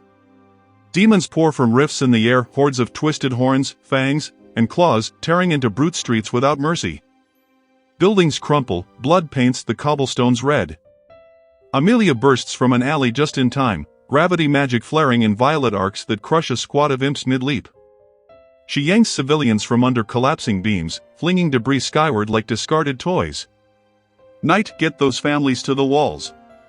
The cat is already a blur, herding panicked beastfolk towards safety, shadows nipping at heels to guide them. Her spells bloom massive, pinning dozens of demons in crushing wells that pop like overripe fruit, but for every one she drops, 3 more claw free. A deep, resonant voice rolls over the chaos like distant thunder. That gravity. I remember it well. Perched atop a hulking war beast, a nightmare of scales and spines, a figure in flowing black robes surveys the carnage. He inclines his head, flute glinting at his belt. Greetings, elven princess. Amelia's blood runs cold, recognition twists her face in horror. This is the snake who poisoned Kia's mind, who lit the spark that drove her from home. You. He smiles, thin and sharp. Orem, at your service. The demon lord sends his regards and strict orders, spare the princess. He has plans for your talents. She hurls a gravity spike, he deflects it with a casual note from his flute, summoning reinforcements in a swirling vortex of lesser fiends. But behave, dear. Or don't. Elsewhere in the slaughter, Akira's blade sings through demon flesh, a whirlwind of precise cuts that leaves no survivors. He wipes ichor from his face, mind link flaring. Knight, what the hell is this? The cat's mental voice cracks with rare urgency. I'm sorry, master. Amelia's gone abducted. Rage ignites in Akira's gut like dry tinder. Where? The demon leading this Aurum, he's dragged her into the labyrinth. I'm en route. Akira doesn't answer, he simply runs, shadows trailing like loyal hounds. He bursts into the labyrinth's outer halls to find a fallen guard's sword abandoned in a pool of blood. Akira snatches it up, tests the edge on the nearest demon's throat, clean, efficient. More swarm from the gloom, he carves through them like wheat, but they're endless. Knight arrives in a leap, golden eyes wild. Master, I failed her. Later, Akira snaps, voice steel. Demons first. Knight hesitates. There are too many. Even for you. Akira's eyes burn, mana coiling black around his fists. I don't care. Amelia's in there. I'll bury this whole continent to get her back. He rounds on the cat, tone brooking no argument. Get clear. Now. Knight's ears flatten, but he obeys, launching skyward on leathery wings Akira didn't know he had. Akira plants his feet. Shadow magic surges, not the controlled spikes or pools of before, but something feral, unbound. Shadow hell. The ground splits. Darkness erupts in a geyser, black tendrils lashing out like the roots of some ancient, starving tree. Screams turn to gurgles, the air thickens with the wet rip of flesh unmaking itself. But the power devours Akira too. He screams, knees buckling, veins bulging black under his skin as the magic chews through his reserves like acid. Pain whites out his vision, every nerve a live wire, but he grits his teeth and pours more in. This fury raw, all-consuming, it's new. Back home, he'd have drifted through life numb, unnoticed. Here? This blaze in his chest, this willingness to shatter the world, it's born of something he never expected, someone beyond family who matters this much. Amelia, he gasps, the name a talisman against the dark. His body gives out. The shadows gutter and die, the city plunging back into bloodied torchlight. Akira collapses, spent, the borrowed sword clattering from limp fingers. Knight dives from the sky, landing hard beside him, paws scrabbling. Master! But before he can touch him, the air splits with a rift's ozone crackle. Someone steps through, silhouette wreathed in hellfire, eyes like dying suns fixed on the fallen boy. Knight freezes, hackles rising to the stars. A voice announces that Akira's mana use has exceeded the acceptable parameters and it automatically engages Akira's shadow magic. It enters recovery mode and the voice declares that healing will require the use of emergency mana stores. The healing is eventually complete and the voice disengages Akira's shadow magic. Akira is completely healed and I cannonly wonder what just happened. A while later, Akira wakes up after Knight brought him to Crow's house. Akira wonders if he's been unconscious for 5 or 6 hours, but Knight reveals that he's been out for almost 2 days. It's not surprising to Knight, however, because Akira's mana was completely depleted and he could have easily lost his life. Knight then reveals that Akira's shadow magic activated on its own and replenished his mana. This occurrence defies all logic, so Knight wonders what Akira's magic really is. Akira doesn't know either, but He decides that it can wait until later. They have a more important matter at hand and that is rescuing Amelia. Akira thanks Crow for letting him recover in his house and he declares that he's going to save Amelia. Crow points out that Akira doesn't even know where she is because it's been 2 days since she was taken. The enemy could be on their way to the demon realm or maybe they have already made it there. Akira doesn't care as he declares that he will just have to charge straight into the demon realm by himself. Crow tries to tell him to calm down but Akira angrily tells him that he is calm. He says that he's just in a hurry, but Crow points out that Akira is rushing off, and he doesn't even realize that he's going to fight a demon without his weapons. Akira refuses to let anything slow him down, but Crow reveals that Akira's weapons are ready. Crow also says, however, that Akira being blind to his surroundings demonstrates his lack of composure right now. Akira notices that Crow split his sword into 2, and Crow explains that short swords are much easier for assassins to use. Crow had to cover the materials and labor cost. So he tells Akira to just pay him back as soon as he can. Crow also gives him a ring that was said to be crafted by the second authored hero. Crow is surprised to see that Akira can read the inscription, and it says that "I will lead you everywhere." Crow explains that this ring helps its wearer find whatever they seek. Of course, it's perfect for this situation as Era uses it to find Amelia's location. Knight explains that it's pointing them to the labyrinth of Brute, and it wouldn't point that way if they were headed to the demon realm. Crow can't understand why, but it seems like Theory's still in the labyrinth. That's all Akira needs to know, so he thanks Crow and tells Knight that they're leaving. On their way, Knight reminds Akira that he will follow him anywhere, but he pleads for Akira to never do something reckless again. Akira nearly ended his own life by releasing so much power, so Akira agrees not to do it again. He doesn't want a repeat of what happened 2 days ago, and he realizes that Knight would have lost his life as well if he died. Knight wasn't concerned about himself, but he doesn't tell Akira that and just tells Akira to be more careful. Akira realizes his mistake and he promises that he won't do something so reckless ever again. In the labyrinth, Orim is pleased to see that his plan is going smoothly. He explains that demons have a power that lets them control monsters, and he has always wondered what using it on elves or humans would do. Amelia has given him his answer because he's not able to control her, but apparently he can immobilize elves. He's happy to see that she can talk again because he won't be bored anymore, but she just demands to know where they are. Or explains that they're in the labyrinth, but it's not by choice. Demons need to be second grade or better to cast teleportation circles. Orim is a third grade demon and he came to this labyrinth through a teleportation circle. But he doesn't have the ability to create a circle of his own to get back. That is why he's waiting for his boss to arrive. Amelia wants to know what will happen after that. But Orim has no clue. He's happy to see that she's trying to get information despite being immobilized. So he tells her to ask as many questions as she wants. He promises to reveal everything he knows because he has nothing to hide. Orim assumes that Akira will show up eventually. But even if Amelia tells him everything he reveals, Orim assured that Akira will never beat him. Or tells her not to worry, however, because he will not be ending her life. His job is to present her to the demon lord alive and well, or else he will be in big trouble. Elsewhere, Akira's ring still points underground, making it clear that Amelia is still in the labyrinth. Akira doesn't want to waste any time, but a mysterious girl urgently tells them to wait. She has a request for Akira, and Akira remembers this girl from the alley around the time he first came to this world. The girl gets right to the point and she pleads for Akira to take her with him into the labyrinth where Amelia is. She is shocked when Akira becomes infuriated and he demands to know how this girl knows where Amelia is. Akira suspects that she has something to do with Amelia's capture. So he tells her to answer carefully because her life depends on it.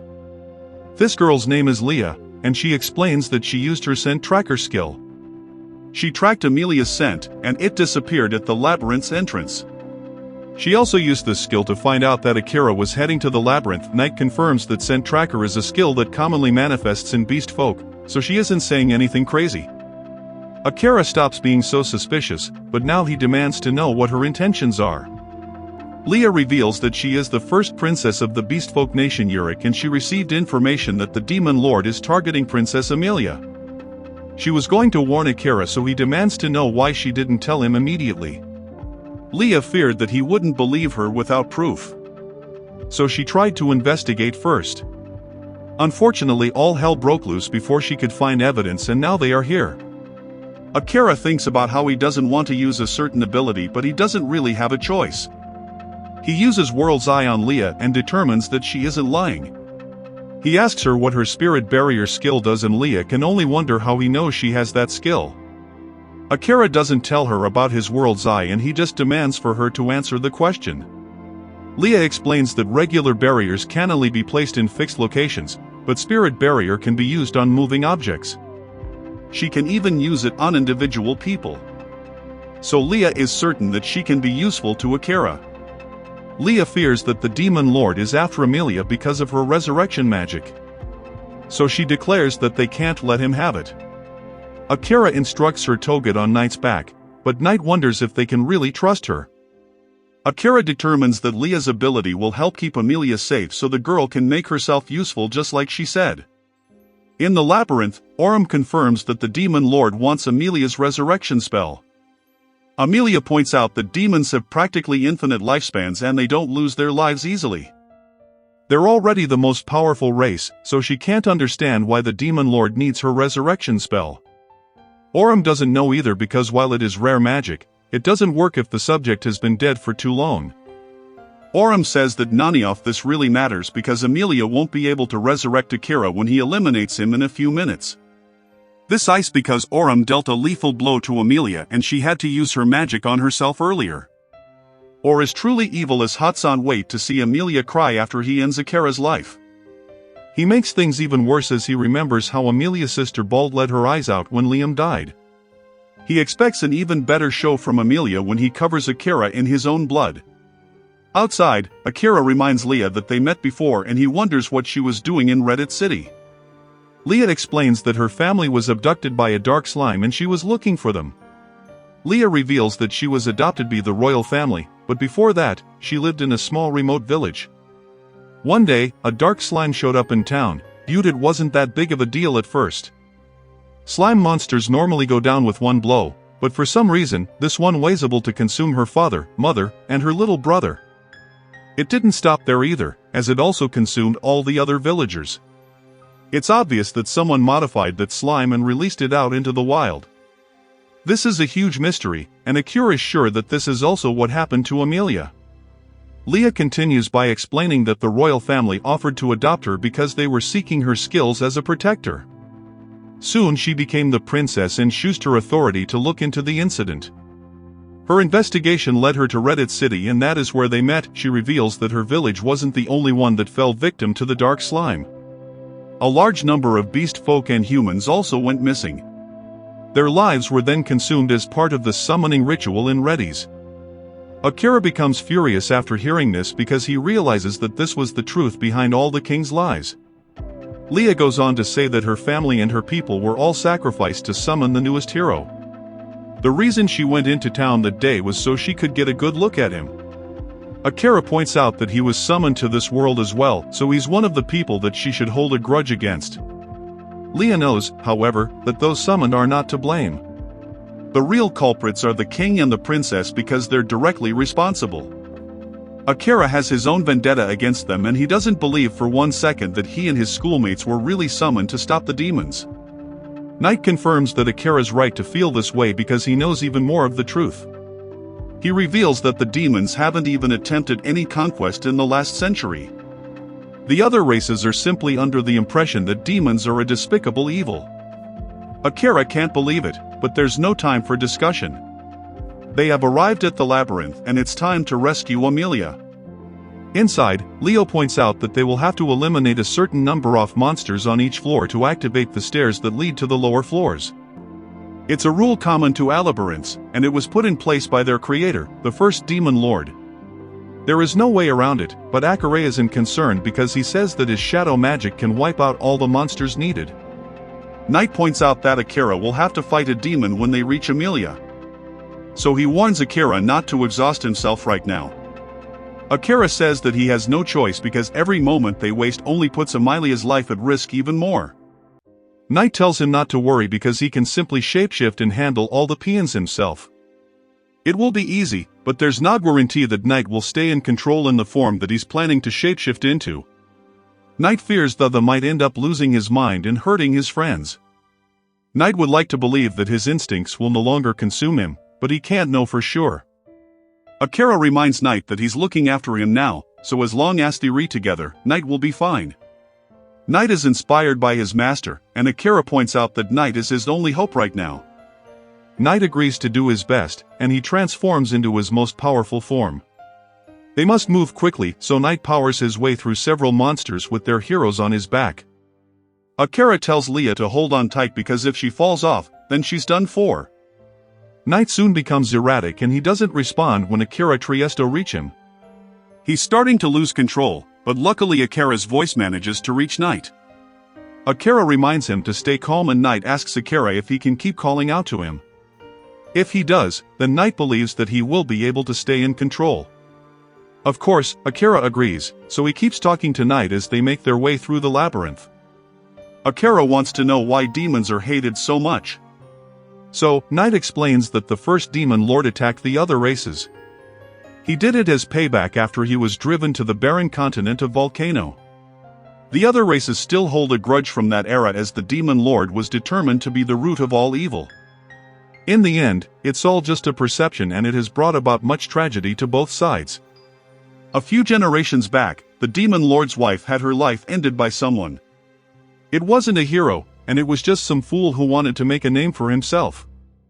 He ended her life in her sleep, and this completely changed the demon lord. Knight heard that the demon lord was originally a gentle soul who loved his family and his people before all this happened.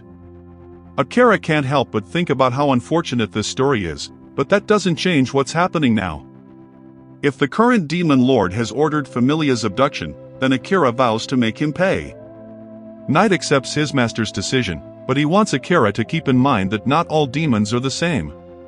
Some can be cruel and see other races as nothing but bugs to be crushed, but there are others who wish to avoid bloodshed and seek peace. Akira takes out a monster and he agrees to keep what Knight said in mind. Eventually, they find Amelia and Akira rushes to her. Oram gets in his way, however, and warns him to stay back. Akira declares that he will be taking her back, and instructs Leah to use her barrier. She uses it on Amelia, and Oram's impressed to see how fast they got here. He compliments Knight as the demon lord's right-hand man, especially because he didn't expect them to shapeshift into Barris. Knight can't hold a form for a second longer, so he apologizes to Akira because he won't be able to move for a while. Akira tells his loyal companion that he has nothing to apologize for because they wouldn't be here if it wasn't for him. Amelia then apologizes for dragging Akira into this mess, but assures her that he's just doing what he wants like he always does. Akira says that he refuses to let anyone else have her and his decision is final. Amelia loves hearing these words, but Oram interrupts the moment. He's not impressed by the assassin's bold declaration, so Akira just tells Oram that he's going down. Oram calls Akira a dead man walking as he summons his weapon, but Knight tells him to remember the demon lord's orders. They were supposed to lead Akira to the demon's castle, but Oram explains that he has different orders. He was only told to bring the elven princess back alive. As for the assassin, they believe him to be a problem, so Oram was told to simply eliminate him. Knight can't believe what he's hearing, but Oram determines that the demon lord simply changed his mind. Akira doesn't care about any of this, however, and he's just ready to fight. He goes to attack Oram, but Oram doesn't even move a single bit while blocking him. It was a very assassin-like attack, but Oram tells him that it won't be enough. Or's attack is able to pierce our hero, but Akira is just getting started. He unleashes a barrage of strikes at the demon, but Oram can only laugh. He blocks every strike like it's nothing and he compliments Akira for putting up a good fight for a human. He didn't think that a human could last this long when fighting against a demon, and Oram lands another attack. Akira continues to fight back, but it's no use. Nothing is reaching Oram and Orum is simply countering when he pleases. Akira is taking major damage and this confuses Leah because she applied her barrier on him. He shouldn't be taking so much damage. So now reveals the Oram spear is buffed with highly concentrated mana. If it wasn't for Leah's barrier, then a single scratch from that spear would be lethal. Oram continues to taunt our hero because while he's managing to hang in the battle, he still hasn't landed a single attack. Oram decides that it's time to end the fight and Akira says that he was thinking the same thing. Knight is then shocked as Akira activates his shadow magic. Akira's shadow bursts out of him and might notice that it's gathering at Akira's blood stains on the floor. Akira then takes his abilities to the next level as he uses these pools of shadow magic to create shadow beasts. Oram is caught off guard for the first time and Akira's beasts begin to attack him. Oram fends them off, but there are just too many of them and one manages to bite him. Their attacks are seemingly endless and Akira uses them as a distraction to land a direct strike with his blades. Or is finally the one to take major damage and he falls to his knees. Amelia is amazed by our hero and even Knight can't believe that Akira is outdueling a grade 3 demon. Akira is becoming exhausted again, however, and he's horrified when Oram starts playing his flute. Things take a very dangerous turn as the sound from his flute brings forth several giant monsters. Aurum says that unfortunately for our hero, demons can control as many monsters as they want, and it's time for Akira's life to end. Each of these giant monsters prepares their own powerful attack, and Akira realizes just how much danger he's in. He can't reactivate his shadow magic so soon after using it, so he has no way to defend himself. It will be impossible for him to survive this next attack, but Leah shows that she really is useful. She uses her inverted spirit barrier's kill and she manages to protect Akira just before the monsters attack. The barrier not only blocks the attack, it also fires it back at the beasts and slices their heads off. Akira is then relieved to see that Amelia can walk again, and it's all thanks to Akira weakening Aurum. Aurum has nothing left, but he says that it's okay because he at least had some fun. Akira declares that the battle is finally over and Aurum instructs him to just hurry up and end his life. Demons never surrender. So Akira will have to eliminate him now, or else Aurum will recover. Aurum wonders if Akira is not capable of taking a life. So Akira just tells him to be quiet. Akira struggles to do what he must because although Aurum is a demon, he still looks like a human. Akira thinks about how Mithray would understand and tell him that simply defeating the demon was enough. Akira can't bring himself to do it, and things get even worse as a magic circle appears. Akira thought that they would do whatever it took to get Amelia back, but now things are getting out of hand. A demon named Maharo emerges from the magic circle and Norm is pleased to see that his boss has finally arrived. Everyone is terrified of this guy as Alio points out that he's the demon lord's second in command. Maharo surprisingly knows Akira's full name and Akira wonders if letting Aurum live was really the right choice. Knight is horrified and he tells Akira that he shouldn't fight Maharo head-on. Akira already senses the overwhelming power radiating from Maharo and knows better than to make a stupid move. Maharo sizes up the battered Aurum and decides he's done, hurls him aside like yesterday's trash and tells the guy to take a breather. Time to clock in, Maharo says with a casual snap of his fingers that shatters Leah's protective barrier into glittering dust. Akira yells for Leah to hang back, but Maharo waves it off. "This ain't about you, kid." He looses some weird energy blast that Akira barely blocks, only to stare in horror as the real target was Amelia all alone. The hit slams into her hard, dropping her to her knees, but Maharo just chuckles. "Relax, she's still breathing. Easier to tote this way." Fury boils up in Akira, hot and blinding, but Maharo just tilts his head, smirking. "Whoa, easy there. You're the one looking unhinged, like you'd rip my throat out with your teeth." "Not that I'd mind." Knight's voice cuts through Akira's mind sharp as a blade. "He's baiting you, master, don't bite." Akira forces a breath, reining it in. He knows he's outmatched, no point dying stupid. Maharo sighs, almost bored. "Pity. Thought I'd get a real scrap, not play babysitter for snatching one elf princess. Aurum, you really dropped the ball." Knight's hackles rise as Maharo weaves barriers across every exit, sealing the chamber like a tomb. "Hate playing tag with dinner," Maharo mutters. Akira's stomach drops. This is bad. His shadow magic's on cooldown after that last outburst. Concealment's probably useless against this monster, and he's running on fumes. Jess and Akira both freeze when Maharo drops the bomb. He was summoned here too, just like them. Akira's brain short circuits. What the hell does that even mean, and why's this freak riding with the demons? Maharo just shrugs, done talking. Story time's over. Say night-night. He unleashes a storm of strikes, bolts of raw force that Akira weaves through at first, but one curves back mid-dodge and clips him hard, sending him skidding. Desperate, Akira lunges forward, but Maharo's got layers to his arsenal, each head landing like a hammer on an anvil. Akira's backed into a corner, blasts raining down, when he digs deep for the scraps of mana left and throws up shadow magic as a shield. Tendrils lash out, wrapping his limbs, devouring incoming projectiles midair like hungry voids. Maharo pauses, genuinely intrigued. Now that's something. Shadow play like I've never seen. Kid's got flair. Shame you're half empty, I'd love a full show. But he glances at some invisible timer. Boss'll chew me out if I drag this. One more for the road. Akira gapes. More attacks? Knight's voice rings clear. Mana's topped off. Master, I'm back in the game. Maharo's eyes narrow, spotting the shift. Oh? The kittens flipped teams for real? Cute. Knight's tone turns ice cold. No going back to the Demon Lord. We're enemies now. Then, to Akira's shock, the cat adds, null the pact. Only way I take him down is if I go all in, and I won't drag you with me. Knight's vow hits like a gut punch. He'll sacrifice everything to end Maharo, no strings. But Akira shuts it down flat. No. You're not dying on me. They're linked mind to mind, so Maharo can't eavesdrop, but he leans against a barrier, arms crossed. Take your time, lovebirds. Won't be chatting after this anyway. Akira's resolve steals. I won't let you throw yourself away. But together? We might actually drop this bastard. Knight hesitates. He'd warned against recklessness, but Akira's right, options are thin. Fine. But this needs everything we've got. Knight's form shimmers, then explodes outward in a blaze of light.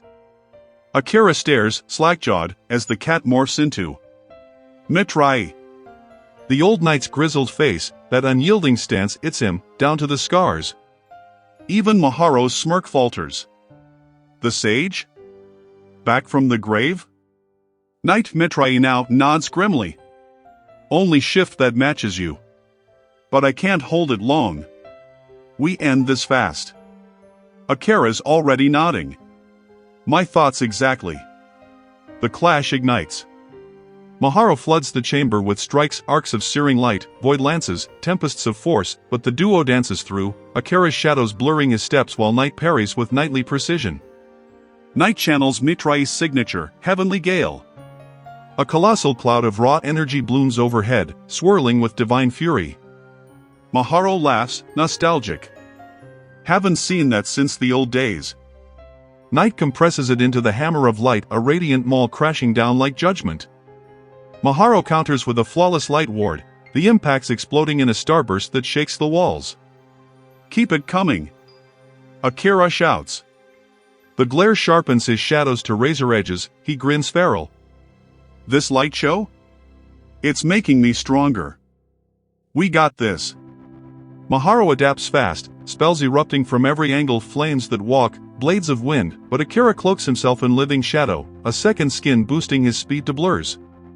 He closes the gap, shadows gobbling spells whole, trading blows with Maharo in a frenzy of steel and sorcery. Maharo repels him with a conjured magic edge that sings through the air. Knight leaps in, hammer swinging. They sink like they've trained lifetimes, Akira's void swallowing reprisals, Knight's gales scattering the fallout. In the chaos, sorrow hits Akira like a stray bolt. If Mithray were here, this is how they'd fight.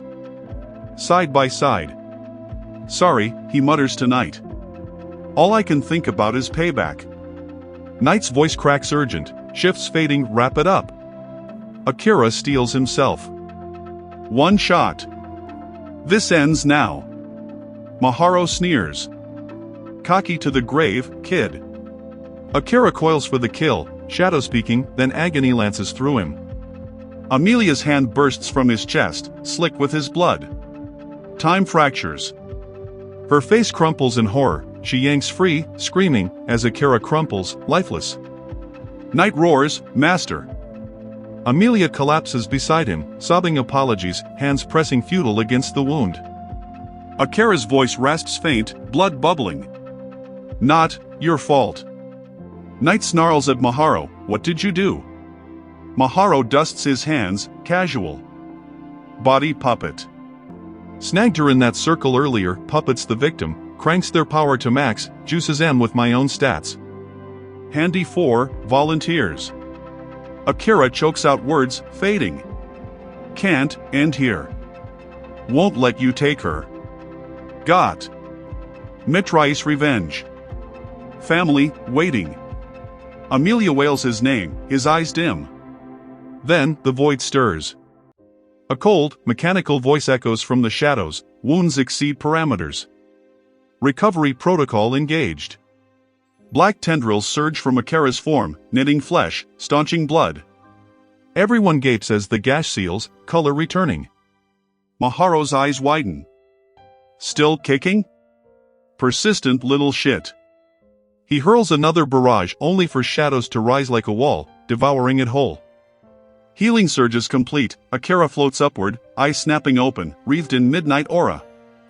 The chamber falls silent, all staring at the boy reborn from the dark. Mahito can't understand how Akira is able to stand again, and Akira's body automatically enters combat mode. The voice declares that the target is Mahito and it prepares Akira's body tone gauge in combat.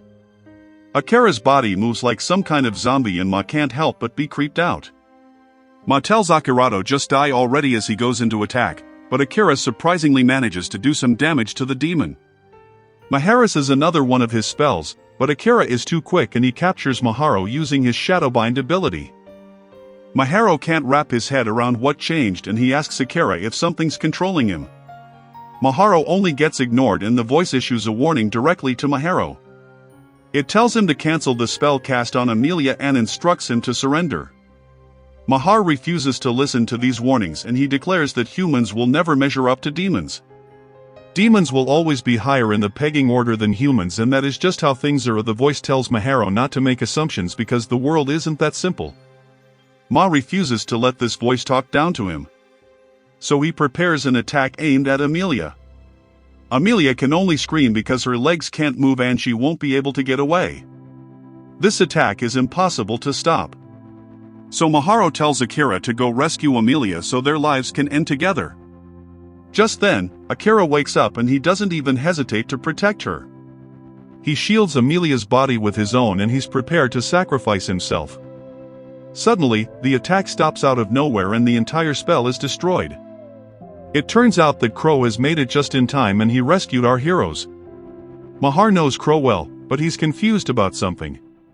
Beast folk only live about a century longer than humans, so he can only wonder why Crow is still alive. Crow admits that he's pretty old now and he isn't at his peak anymore, but he declares that he still hasn't lost his edge. Ma can't deny this as he points out that Crow was able to dispel all Ophi's magic in an instant when they fought 100 years ago. Crow and the hero were exhausted when they fought Maharo long ago, but Crow almost completely neutralized the demon. Maharo decides to let them all off the hook for now as He prepares to leave and Crow says that he will let Mahar leave as well. Their battle will have to wait for another day. So, Crow leaves with Orim. Leah didn't think that Crow would show up, but he says that he just happened to be passing by. Akira can't help but be impressed by this guy because Crow somehow knows both Maharo and Leah. Unfortunately, Crow points out that Akira desperately needs some rest and our hero passes out. A while later, Akira wakes up and is told that he was asleep for over 3 days. Akira can't believe that he just had another crazy long nap, but he's relieved that Amelia's here this time. Akira thanks Crow for helping them, but he's concerned about Leah. Crow says that she's fine, and he sent her back to the royal palace. Akira realizes that Hugh will have to thank her later, but there's something more important to reveal. Akira is then shocked when all his old classmates enter the room. Gillis explains that he and Crow go way back and he always knew that Crow was the best blacksmith. The heroes' party has been leveling up, so they came to see Crow so he can make the more suitable weapons. Asahina is glad to finally see Akira again, and Akira can't believe that they all left the castle. S explains that Gillis controlled Asahina and had him break the curse on every Oni in S's party. Asahina apologizes for not defending Akira when he was accused of eliminating Mithray. He was under a curse, but he still feels bad about it. So, Akira tells him that he is forgiven. After Akira recovers, he wonders if it's really okay for Gillis to be away from the castle. Gillis reveals that he's no longer a knight because he was fired by the king. The king didn't like Gillis' group of knights, so he just got rid of them all. Asahina reveals that he has eagerly been waiting for the moment when they reunited, and he asks if Akira would team up with their party. Knight declares that he's the only partner Akira needs, but Asahina points out that he was talking to Akira. He tells the cat to stay out of it, so Akira has to calm the two of them down. Akira says that he's glad to see that his classmates are doing so well, but he would like to know what they're planning to do. Sad explains that they want Toadfeet the Demon Lord, but Knight has something to say about that. The thought of these kids defeating the almighty Demon Lord is laughable, so he tells them that they don't have a chance. The others can't figure out what this cat's problem is because he has been snapping at them this entire time. Akira tells Knight to give them some privacy, so Knight reluctantly leaves. Akira wonders why the others want to defeat the Demon Lord, and he assumes that it's because they want to become legends in this world. Of course, that isn't the case, as they explain that they just want to use the accomplishment as leverage so they can negotiate with the king. Their true goal is to return home, but they think that the only way to accomplish that is by convincing the king. The king was the one that summoned them here, so must know of a way to send them back home. Sad then pleads for Akira to join them. Sato hates admitting it, but Akira's leagues ahead of them in raw power, it's just a fact. Still, Akira's got major beef with their whole plan. For starters, he doesn't see any shot at cutting a deal with the king. The guy's a monster who slings curses to puppeteer people and straight up murdered Mithray. Him and the princess? Pure evil, they'd probably gut the lot of them without blinking. Second hang-up ties back to what Leah spilled. The summoning cost a pile of innocent lives, so whatever it'd take to ship them home? Akira can't even stomach picturing it. He can't bring himself to drop that bomb on the group, so he just says he'll spill the truth on the ritual someday. Bottom line, he's dead set against banking on the royals for squat. Sato presses, what else they've got, since Akira's gotta want home too? Akira nods, yeah, more than anything, but drops a wild card. Second-tier demons can whip up teleport circles, maybe even one punching back to their world. He's getting for demon turf anyway, payback on Maharo burning a hole in him, but he's got one loose end to tie off first. Assassinate jumps in, they'll back him however, but Akira shuts it down cold. No joining up, he's not wrangling babysitting duty. Decision's locked, he picks paths that max his odds of getting back, period. Amelia's been unraveling the whole talk, eyes glassy every time home comes up, and she bolts mid-sentence. Akira tells the crew to chew on their next moves hard, then chases after her. Gillis dips too, off to huddle with Crow on arming the heroes proper.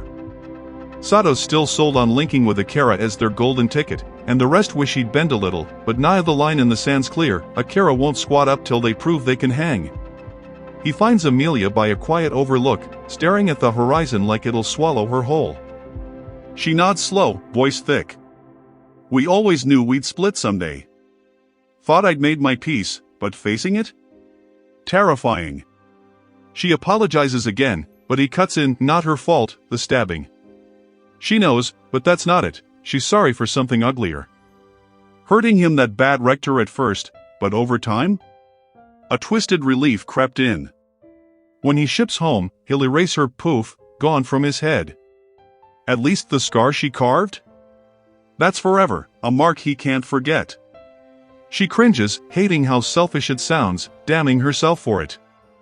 Akira admits he's no poet with pretty words to fix the ache, but he needs her to hear this. She matters, more than she knows.